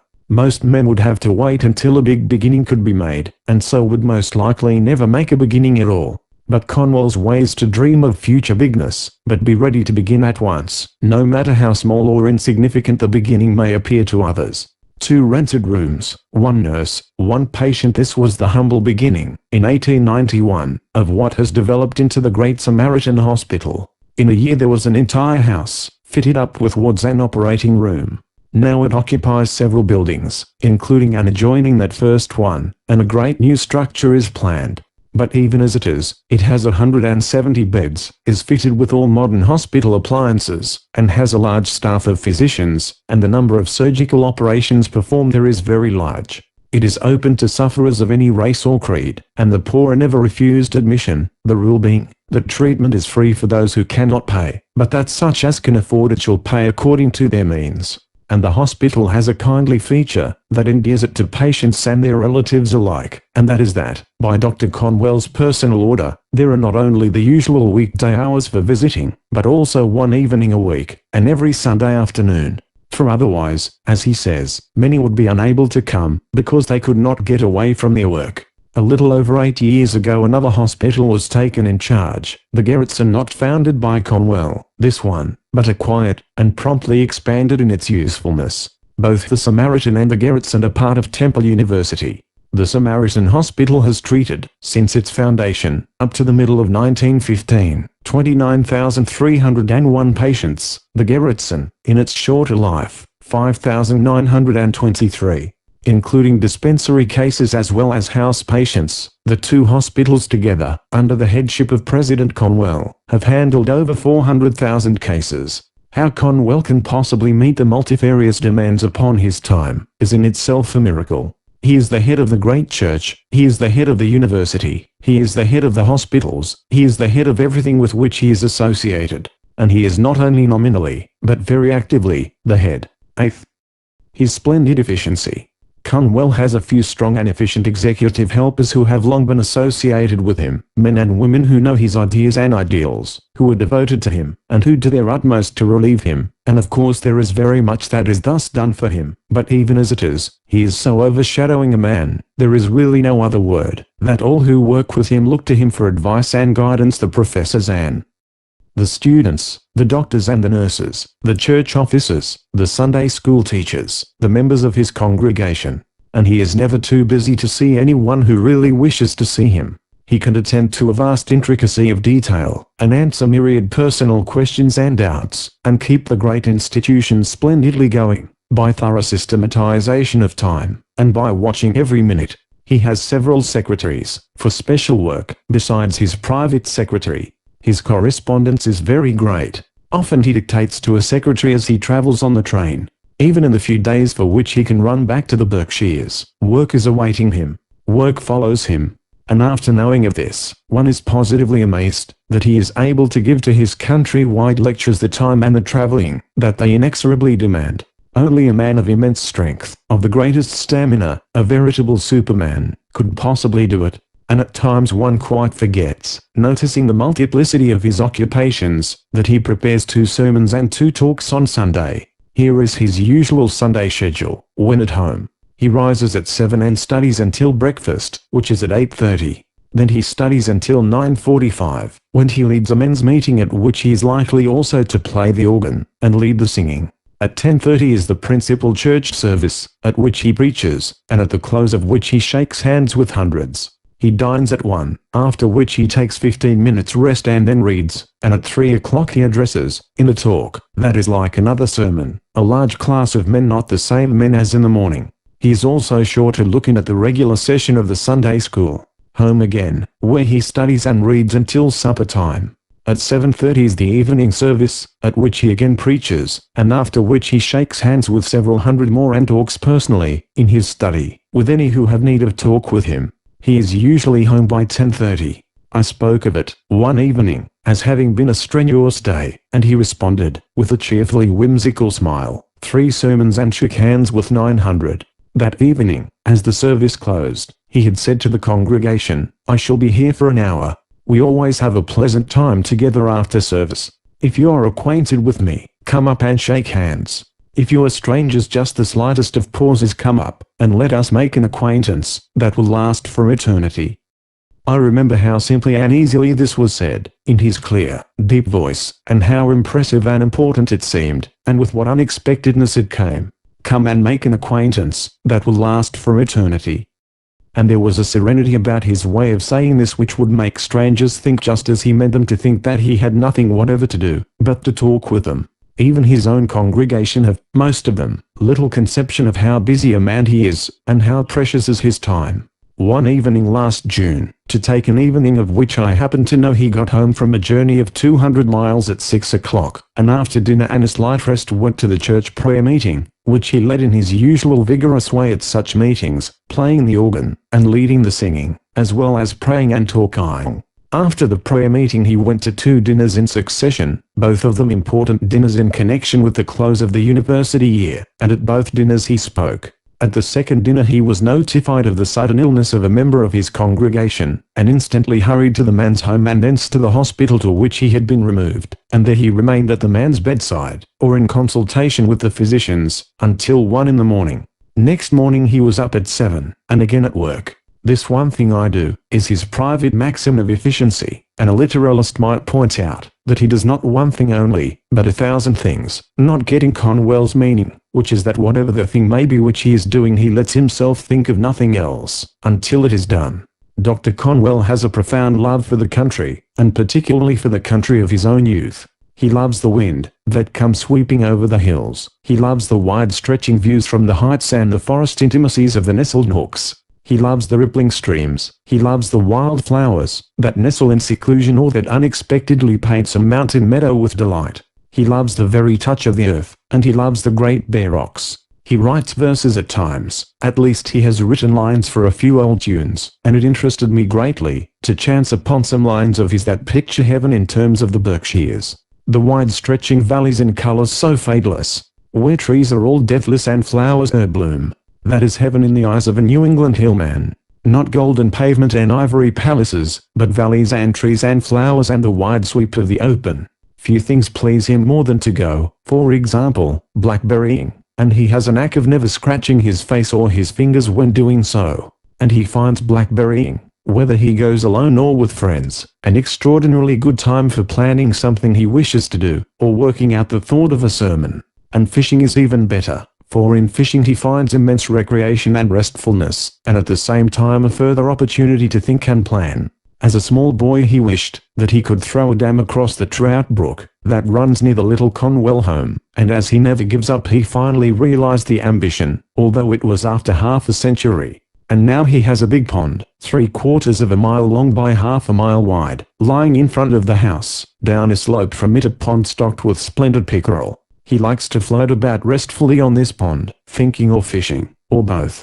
And on that pond he showed me how to catch pickerel even under a blaze of sunlight. He is a trout fisher too, for it is a trout stream that feeds this pond, and goes dashing away from it through the wilderness, and for miles adjoining his place a fishing club of wealthy men bought up the rights in this trout stream, and they approached him with a liberal offer. But he declined it. I remembered what good times I had, when I was a boy, fishing up and down that stream, and I couldn't think of keeping the boys of the present day from such a pleasure. So they may still come and fish for trout here. As we walked one day beside this brook, he suddenly said, "Did you ever notice that every brook has its own song? I should know the song of this brook anywhere." It would seem as if he loved his rugged native country, because it is rugged even more than because it is native. Himself so rugged, so hardy, so enduring, the strength of the hills is his also. Always, in his very appearance, you see something of this ruggedness of the hills, a ruggedness, a sincerity, a plainness, that mark alike his character and his looks. And always one realizes the strength of the man, even when his voice, as it usually is low. And one increasingly realizes the strength when, on the lecture platform, or in the pulpit or in conversation, he flashes vividly into fire. A big-boned man he is, sturdy-framed, a tall man, with broad shoulders and strong hands. His hair is a deep chestnut brown that at first sight seems black. In his early manhood he was superb in looks, as his pictures show, but anxiety and work and the constant flight of years, with physical pain, have settled his face into lines of sadness, and almost of severity, which instantly vanish when he speaks. And his face is illumined by marvelous eyes. He is a lonely man. The wife of his early years died long ago, before success had come, and she was deeply mourned, for she had loyally helped him through a time that held much of struggle and hardship. He married again, and this wife was his loyal helpmate for many years. In a time of special stress, when a defalcation of $65,000 threatened to crush Temple College, just when it was getting on its feet, for both Temple Church and Temple College had in those early days buoyantly assumed heavy indebtedness, he raised every dollar he could, by selling or mortgaging his own possessions, and in this his wife, as he lovingly remembers, most cordially stood beside him. Although she knew that, if anything should happen to him the financial sacrifice would leave her penniless, She died after years of companionship. His children married, and made homes of their own. He is a lonely man. Yet he is not unhappy, for the tremendous demands of his tremendous work leave him little time for sadness or retrospect. At times the realization comes that he is getting old, that friends and comrades have been passing away, leaving him an old man with younger friends and helpers. But such realization only makes him work with an earnestness still more intense, knowing that the night cometh, when no man shall work. Deeply religious though he is, he does not force religion into conversation on ordinary subjects, or upon people who may not be interested in it. With him, it is action and good works, with faith and belief, that count. Except when talk is the natural, the fitting, the necessary thing. When addressing either one individual or thousands, he talks with superb effectiveness. His sermons are, it may almost literally be said, parable after parable, although he himself would be the last man to say this, for it would sound as if he claimed to model after the greatest of all examples. His own way of putting it is that he uses stories frequently, because people are more impressed by illustrations than by argument. Always, whether in the pulpit or out of it, he is simple and homelike, human and unaffected. If he happens to see someone in the congregation to whom he wishes to speak, he may just leave his pulpit and walk down the aisle while the choir is singing, and quietly say a few words and return. In the early days of his ministry, if he heard of a poor family in immediate need of food, he would be quite likely to gather a basket of provisions and go personally and offer this assistance and such other as he might find necessary. When he reached the place, as he became known, he ceased from this direct and open method of charity, for he knew that impulsiveness would be taken for intentional display. But he has never ceased to be ready to help on the instant that he knows help is needed. Delay and lengthy investigation are avoided by him when he can be certain that something immediate is required, and the extent of his quiet charity is amazing. With no family for which to save money, and with no care to put away money for himself, he thinks only of money as an instrument for helpfulness. I never heard a friend criticize him except for too great open-handedness. I was strongly impressed, after coming to know him, that he possessed many of the qualities that made for the success of the old-time district leaders of New York City, and I mentioned this to him, and he at once responded that he had himself met Big Tim, the long-time leader of the Sullivans, and had had him at his house, Big Tim having gone to Philadelphia to aid some henchmen in trouble, and having promptly sought the aid of Dr. Conwell. And it was characteristic of Conwell that he saw what so many never saw, the most striking characteristic of that Tammany leader. For Big Tim Sullivan was so kind-hearted. Conwell appreciated the man's political unscrupulousness as well as did his enemies, but he saw also what made his underlying power his kind-heartedness. Except that Sullivan could be supremely unscrupulous, and that Conwell is supremely scrupulous, there were marked similarities in these masters over men, and Conwell possesses, as Sullivan possessed, a wonderful memory for faces and names. Naturally, Russell Conwell stands steadily and strongly for good citizenship. But he never talks boastful Americanism. He seldom speaks in so many words of either Americanism or good citizenship, but he constantly and silently keeps the American flag, as the symbol of good citizenship, before his people. An American flag is prominent in his church. An American flag is seen in his home. A beautiful American flag is up at his Berkshire place, and surmounts a lofty tower where, when he was a boy, there stood a mighty tree at the top, of which was an eagle's nest, which has given him a name for his home, for he terms it the Eagle's Nest. Remembering a long story that I had read of his climbing to the top of that tree, though it was a well-nigh impossible feat, and securing the nest by great perseverance and daring, I asked him if the story were a true one. "Oh, I've heard something about it. Somebody said that somebody watched me, or something of the kind. But I don't remember anything about it myself." Any friend of his is sure to say something, after a while, about his determination, his insistence on going ahead with anything on which he has really set his heart. One of the very important things on which he insisted, in spite of very great opposition, and especially an opposition from the other churches of his denomination, for this was a good many years ago, when there was much more narrowness in churches and sects than there is at present, was with regard to doing away with close communion. He determined on an open communion, and his way of putting it, once decided upon, was, "My friends, it is not for me to invite you to the table of the Lord. The table of the Lord is open. If you feel that you can come to the table, it is open to you." And this is the form which he still uses. He not only never gives up, but, so his friends say, he never forgets a thing upon which he has once decided, and at times, long after they suppose the matter has been entirely forgotten, they suddenly find Dr. Conwell bringing his original purpose to pass. When I was told of this, I remembered that pickerel pond in the Berkshires. If he is really set upon doing anything, little or big, adverse criticism does not disturb his serenity. Some years ago he began wearing a huge diamond, whose size attracted much criticism and caustic comment. He never said a word in defense, he just kept on wearing the diamond. One day, however, after some years, he took it off, and people said, "He has listened to the criticism at last." He smiled reminiscently as he told me about this, and said, "A dear old deacon of my congregation gave me that diamond and I did not like to hurt his feelings by refusing it. It really bothered me to wear such a glaring big thing, but because I didn't want to hurt the old deacon's feelings I kept on wearing it, until he was dead. Then I stopped wearing it." The ambition of Russell Conwell is to continue working and working until the very last moment of his life. In work he forgets his sadness, his loneliness, his age. And he said to me one day, "I will die in harness." 9th. The story of acres of diamonds. Considering everything, the most remarkable thing in Russell Conwell's remarkable life is his lecture, Acres of Diamonds. That is, the lecture itself, the number of times he has delivered it, what a source of inspiration it has been to myriads, the money that he has made and is making, and, still more, the purpose to which he directs the money. In the circumstances surrounding Acres of Diamonds, in its tremendous success, in the attitude of mind revealed by the lecture itself, and by what Dr. Conwell does with it, it is illuminative of his character, his aims, his ability. The lecture is vibrant with his energy. It flashes with his hopefulness. It is full of his enthusiasm.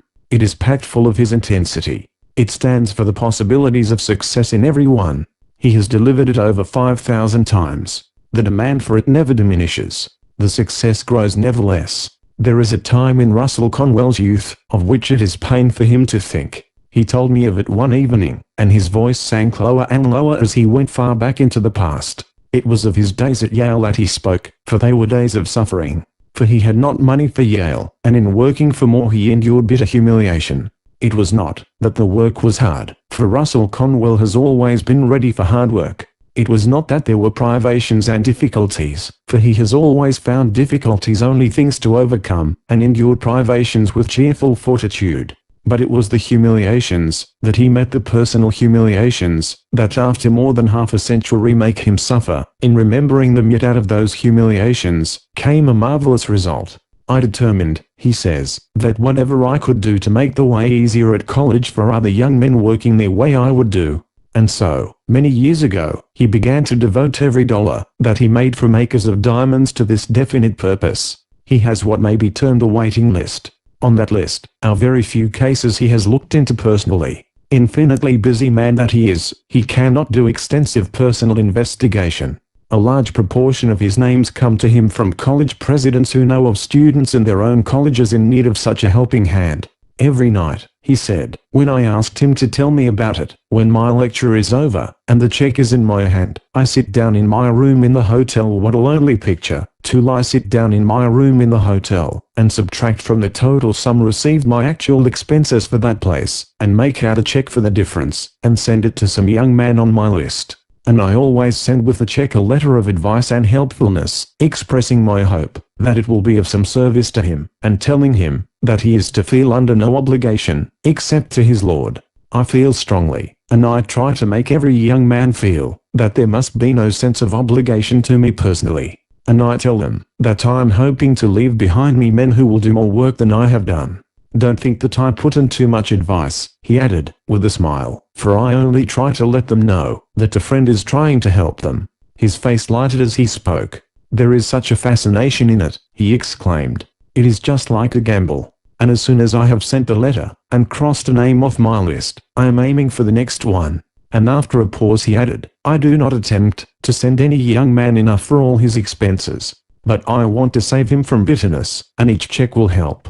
And, too," he concluded, naively, in the vernacular, "I don't want them to lay down on me." He told me that he made it clear that he did not wish to get returns or reports from this branch of his life work, for it would take a great deal of time in watching and thinking, and in the reading and writing of letters. But it is mainly, he went on, that I do not wish to hold over their heads the sense of obligation. When I suggested that this was surely an example of bread cast upon the waters, that could not return, he was silent for a little and then said, thoughtfully, as one gets on in years there is satisfaction in doing a thing for the sake of doing it. The bread returns in the sense of effort made. On a recent trip through Minnesota he was positively upset, so his secretary told me, through being recognized on a train by a young man who had been helped through acres of diamonds, and who, finding that this was really Dr. Conwell, eagerly brought his wife to join him in most fervent thanks for his assistance. Both the husband and his wife were so emotionally overcome that it quite overcame Dr. Conwell himself. The lecture, to quote the noble words of Dr. Conwell himself, is designed to help every person, of either sex, who cherishes the high resolve of sustaining a career of usefulness and honor.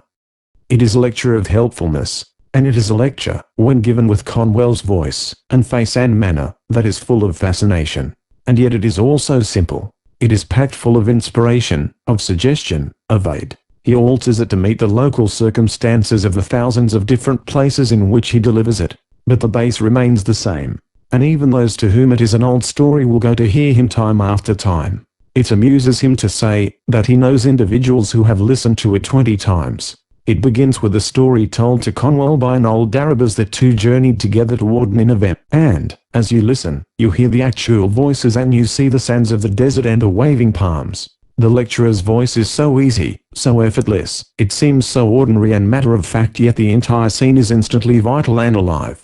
Instantly the man has his audience under a sort of spell, eager to listen, ready to be merry or grave. He has the faculty of control, the vital quality that makes the orator. The same people will go to hear this lecture over and over, and that is the kind of tribute that Conwell likes. I recently heard him deliver it in his own church, where it would naturally be thought to be an old story, and where, presumably, only a few of the faithful would go, but it was quite clear that all of his church are the faithful, for it was a large audience that came to listen to him. Hardly a seat in the great auditorium was vacant. And it should be added that, although it was in his own church, it was not a free lecture, where a throng might be expected, but that each one paid a liberal sum for a seat, and the paying of admission is always a practical test of the sincerity of desire to hear. And the people were swept along by the current, as if lecturer and lecture were of novel interest. The lecture in itself is good to read, but it is only when it is illumined by Conwell's vivid personality that one understands how it influences in the actual delivery. On that particular evening he had decided to give the lecture in the same form as when he first delivered it many years ago, without any of the alterations that have come with time and changing localities, and as he went on, with the audience rippling and bubbling with laughter as usual, he never doubted that he was giving it as he had given it years before, and yet so up to date and alive must he necessarily be. In spite of a definitive effort to set himself back every once in a while, he was coming out with illustrations from such distinctly recent things as the automobile. The last time I heard him was the 5,124th time for the lecture.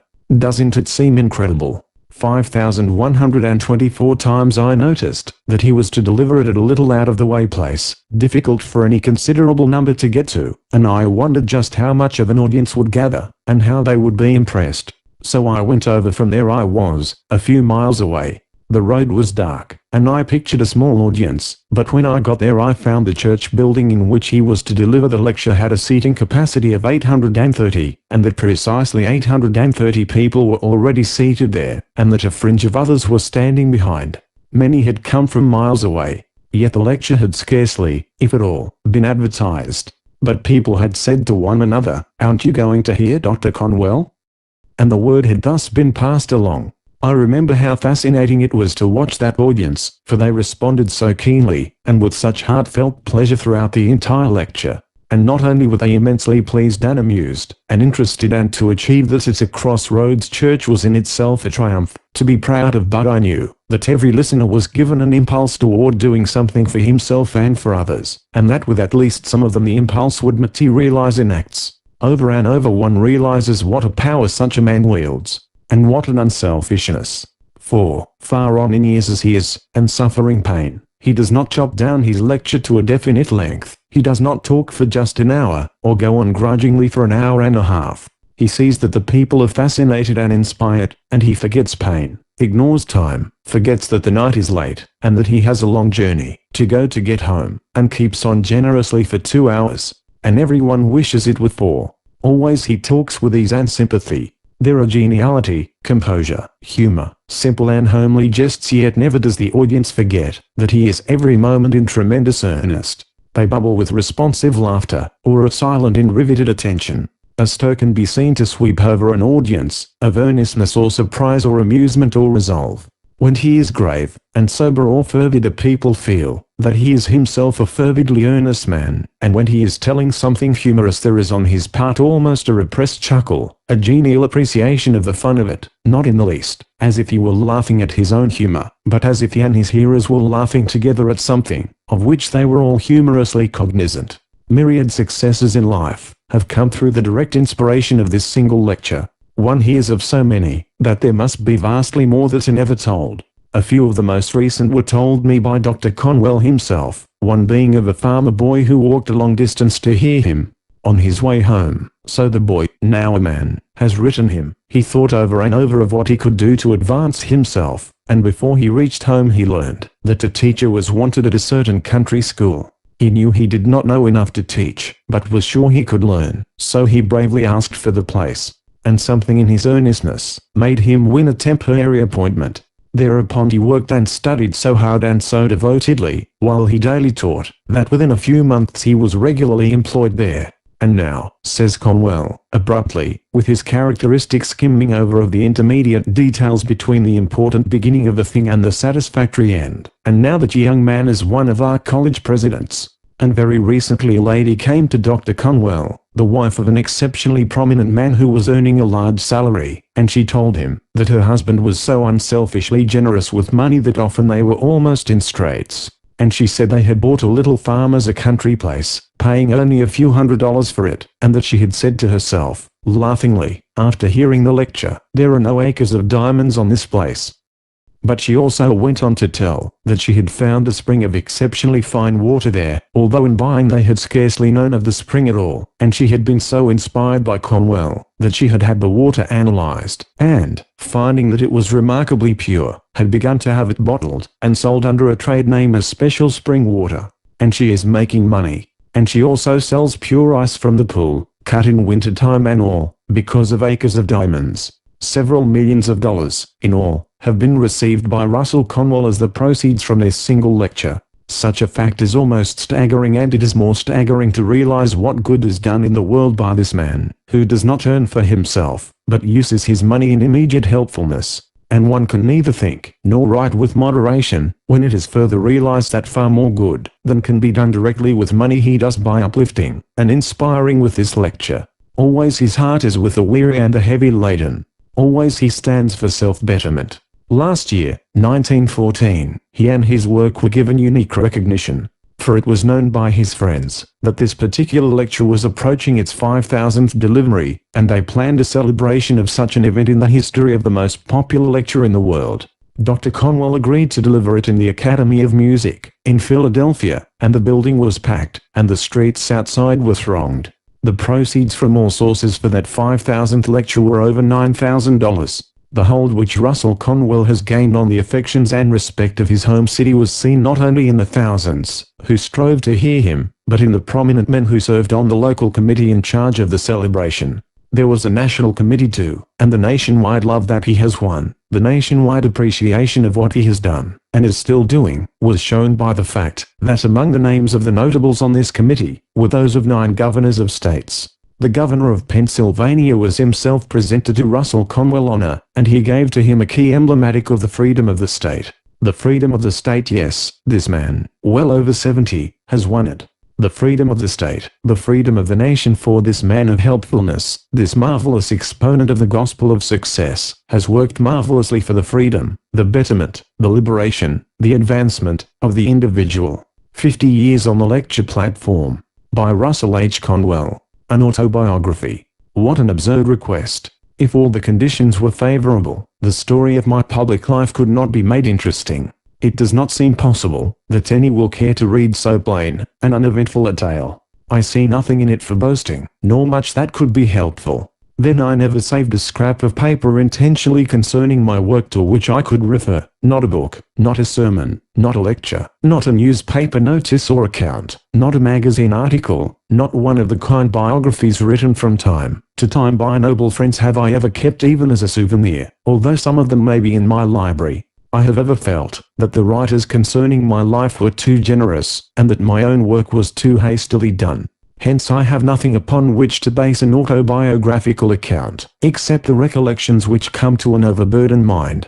My general view of half a century on the lecture platform brings to me precious and beautiful memories, and fills my soul with devout gratitude for the blessings and kindnesses which have been given to me so far beyond my deserts. So much more success has come to my hands than I ever expected, so much more of good have I found than even youth's wildest dream included, so much more effective have been my weakest endeavors than I ever planned, or hoped that a biography written truthfully would be mostly an account of what men and women have done for me. I have lived to see accomplished far more than my highest ambition included, and have seen the enterprises I have undertaken rushed by me, pushed on by 1,000 strong hands, until they have left me far behind them. The realities are like dreams to me. Blessings on the loving hearts and noble minds who have been so willing to sacrifice for others' good and to think only of what they could do, and never of what they should get. Many of them have ascended into the shining land, and here I am in mine age gazing up alone, only waiting till the shadows are a little longer grown. 50 years. I was a young man, not yet of age, when I delivered my first platform lecture. The Civil War of 1861–65 drew on with all its passions, patriotism, horrors, and fears, and I was studying law at Yale University. I had from childhood felt that I was called to the ministry. The earliest event of memory is the prayer of my father at family prayers in the little old cottage in the Hampshire Highlands of the Berkshire Hills, calling on God with a sobbing voice to lead me into some special service for the Saviour.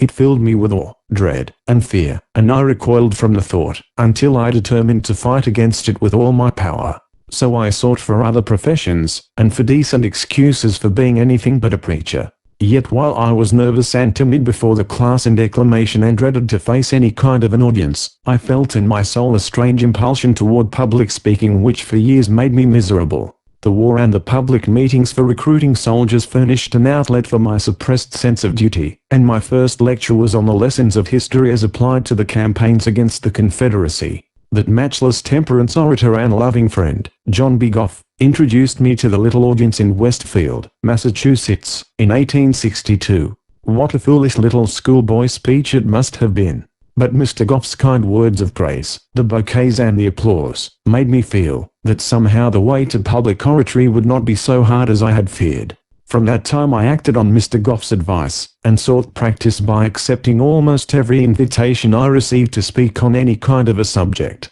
There were many sad failures and tears, but it was a restful compromise with my conscience concerning the ministry, and it pleased my friends. I addressed picnics, Sunday schools, patriotic meetings, funerals, anniversaries, commencements, debates, cattle shows, and sewing circles without partiality and without price. For the first 5 years the income was all experience. Then voluntary gifts began to come occasionally in the shape of a jackknife, a ham, a book, and the first cash remuneration was from a farmers' club of 75 cents toward the horse hire.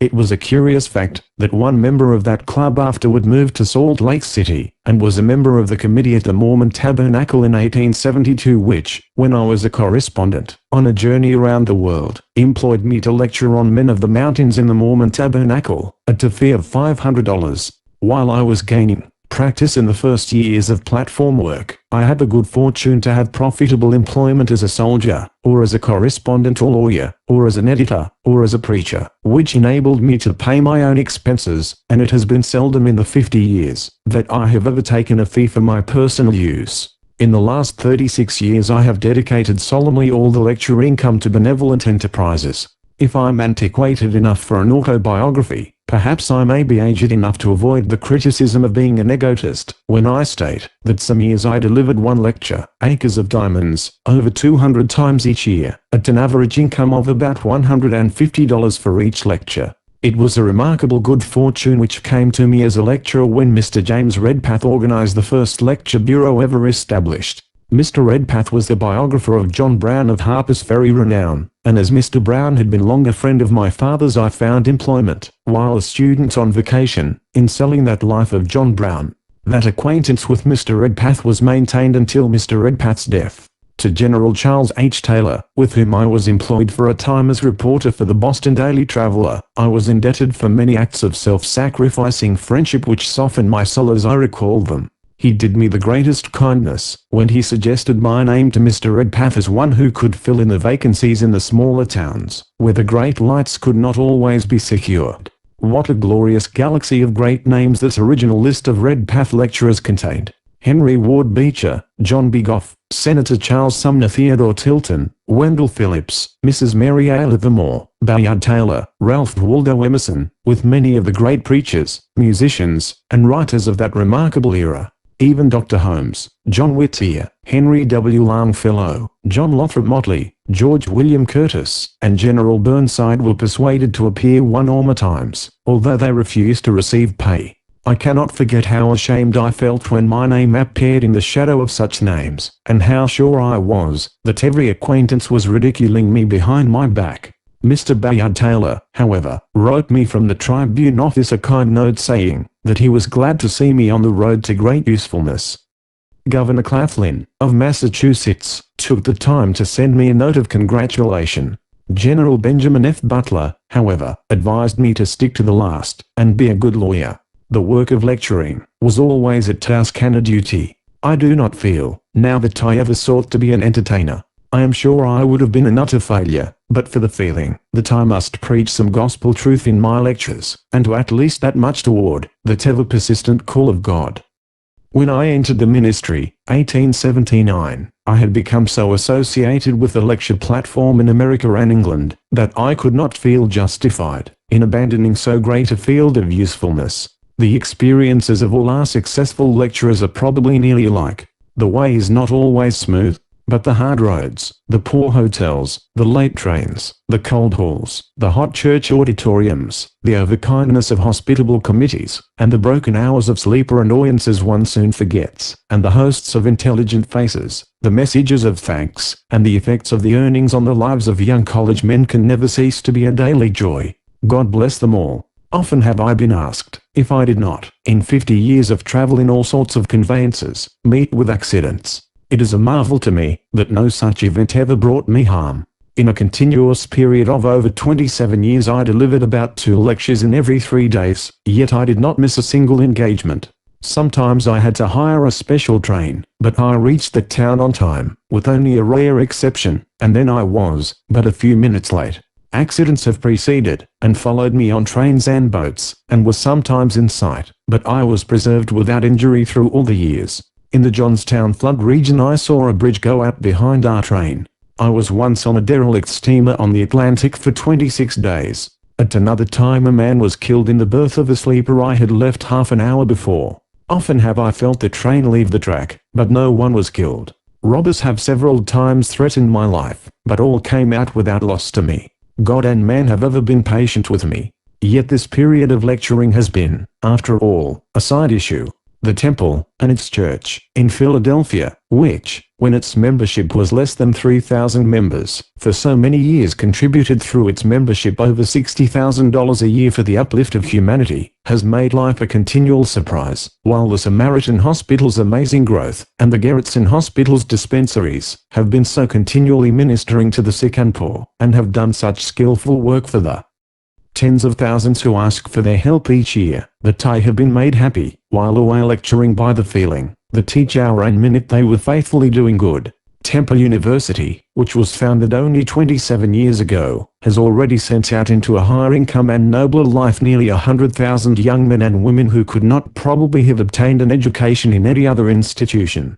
The faithful self-sacrificing faculty, now numbering 253 professors, have done the real work.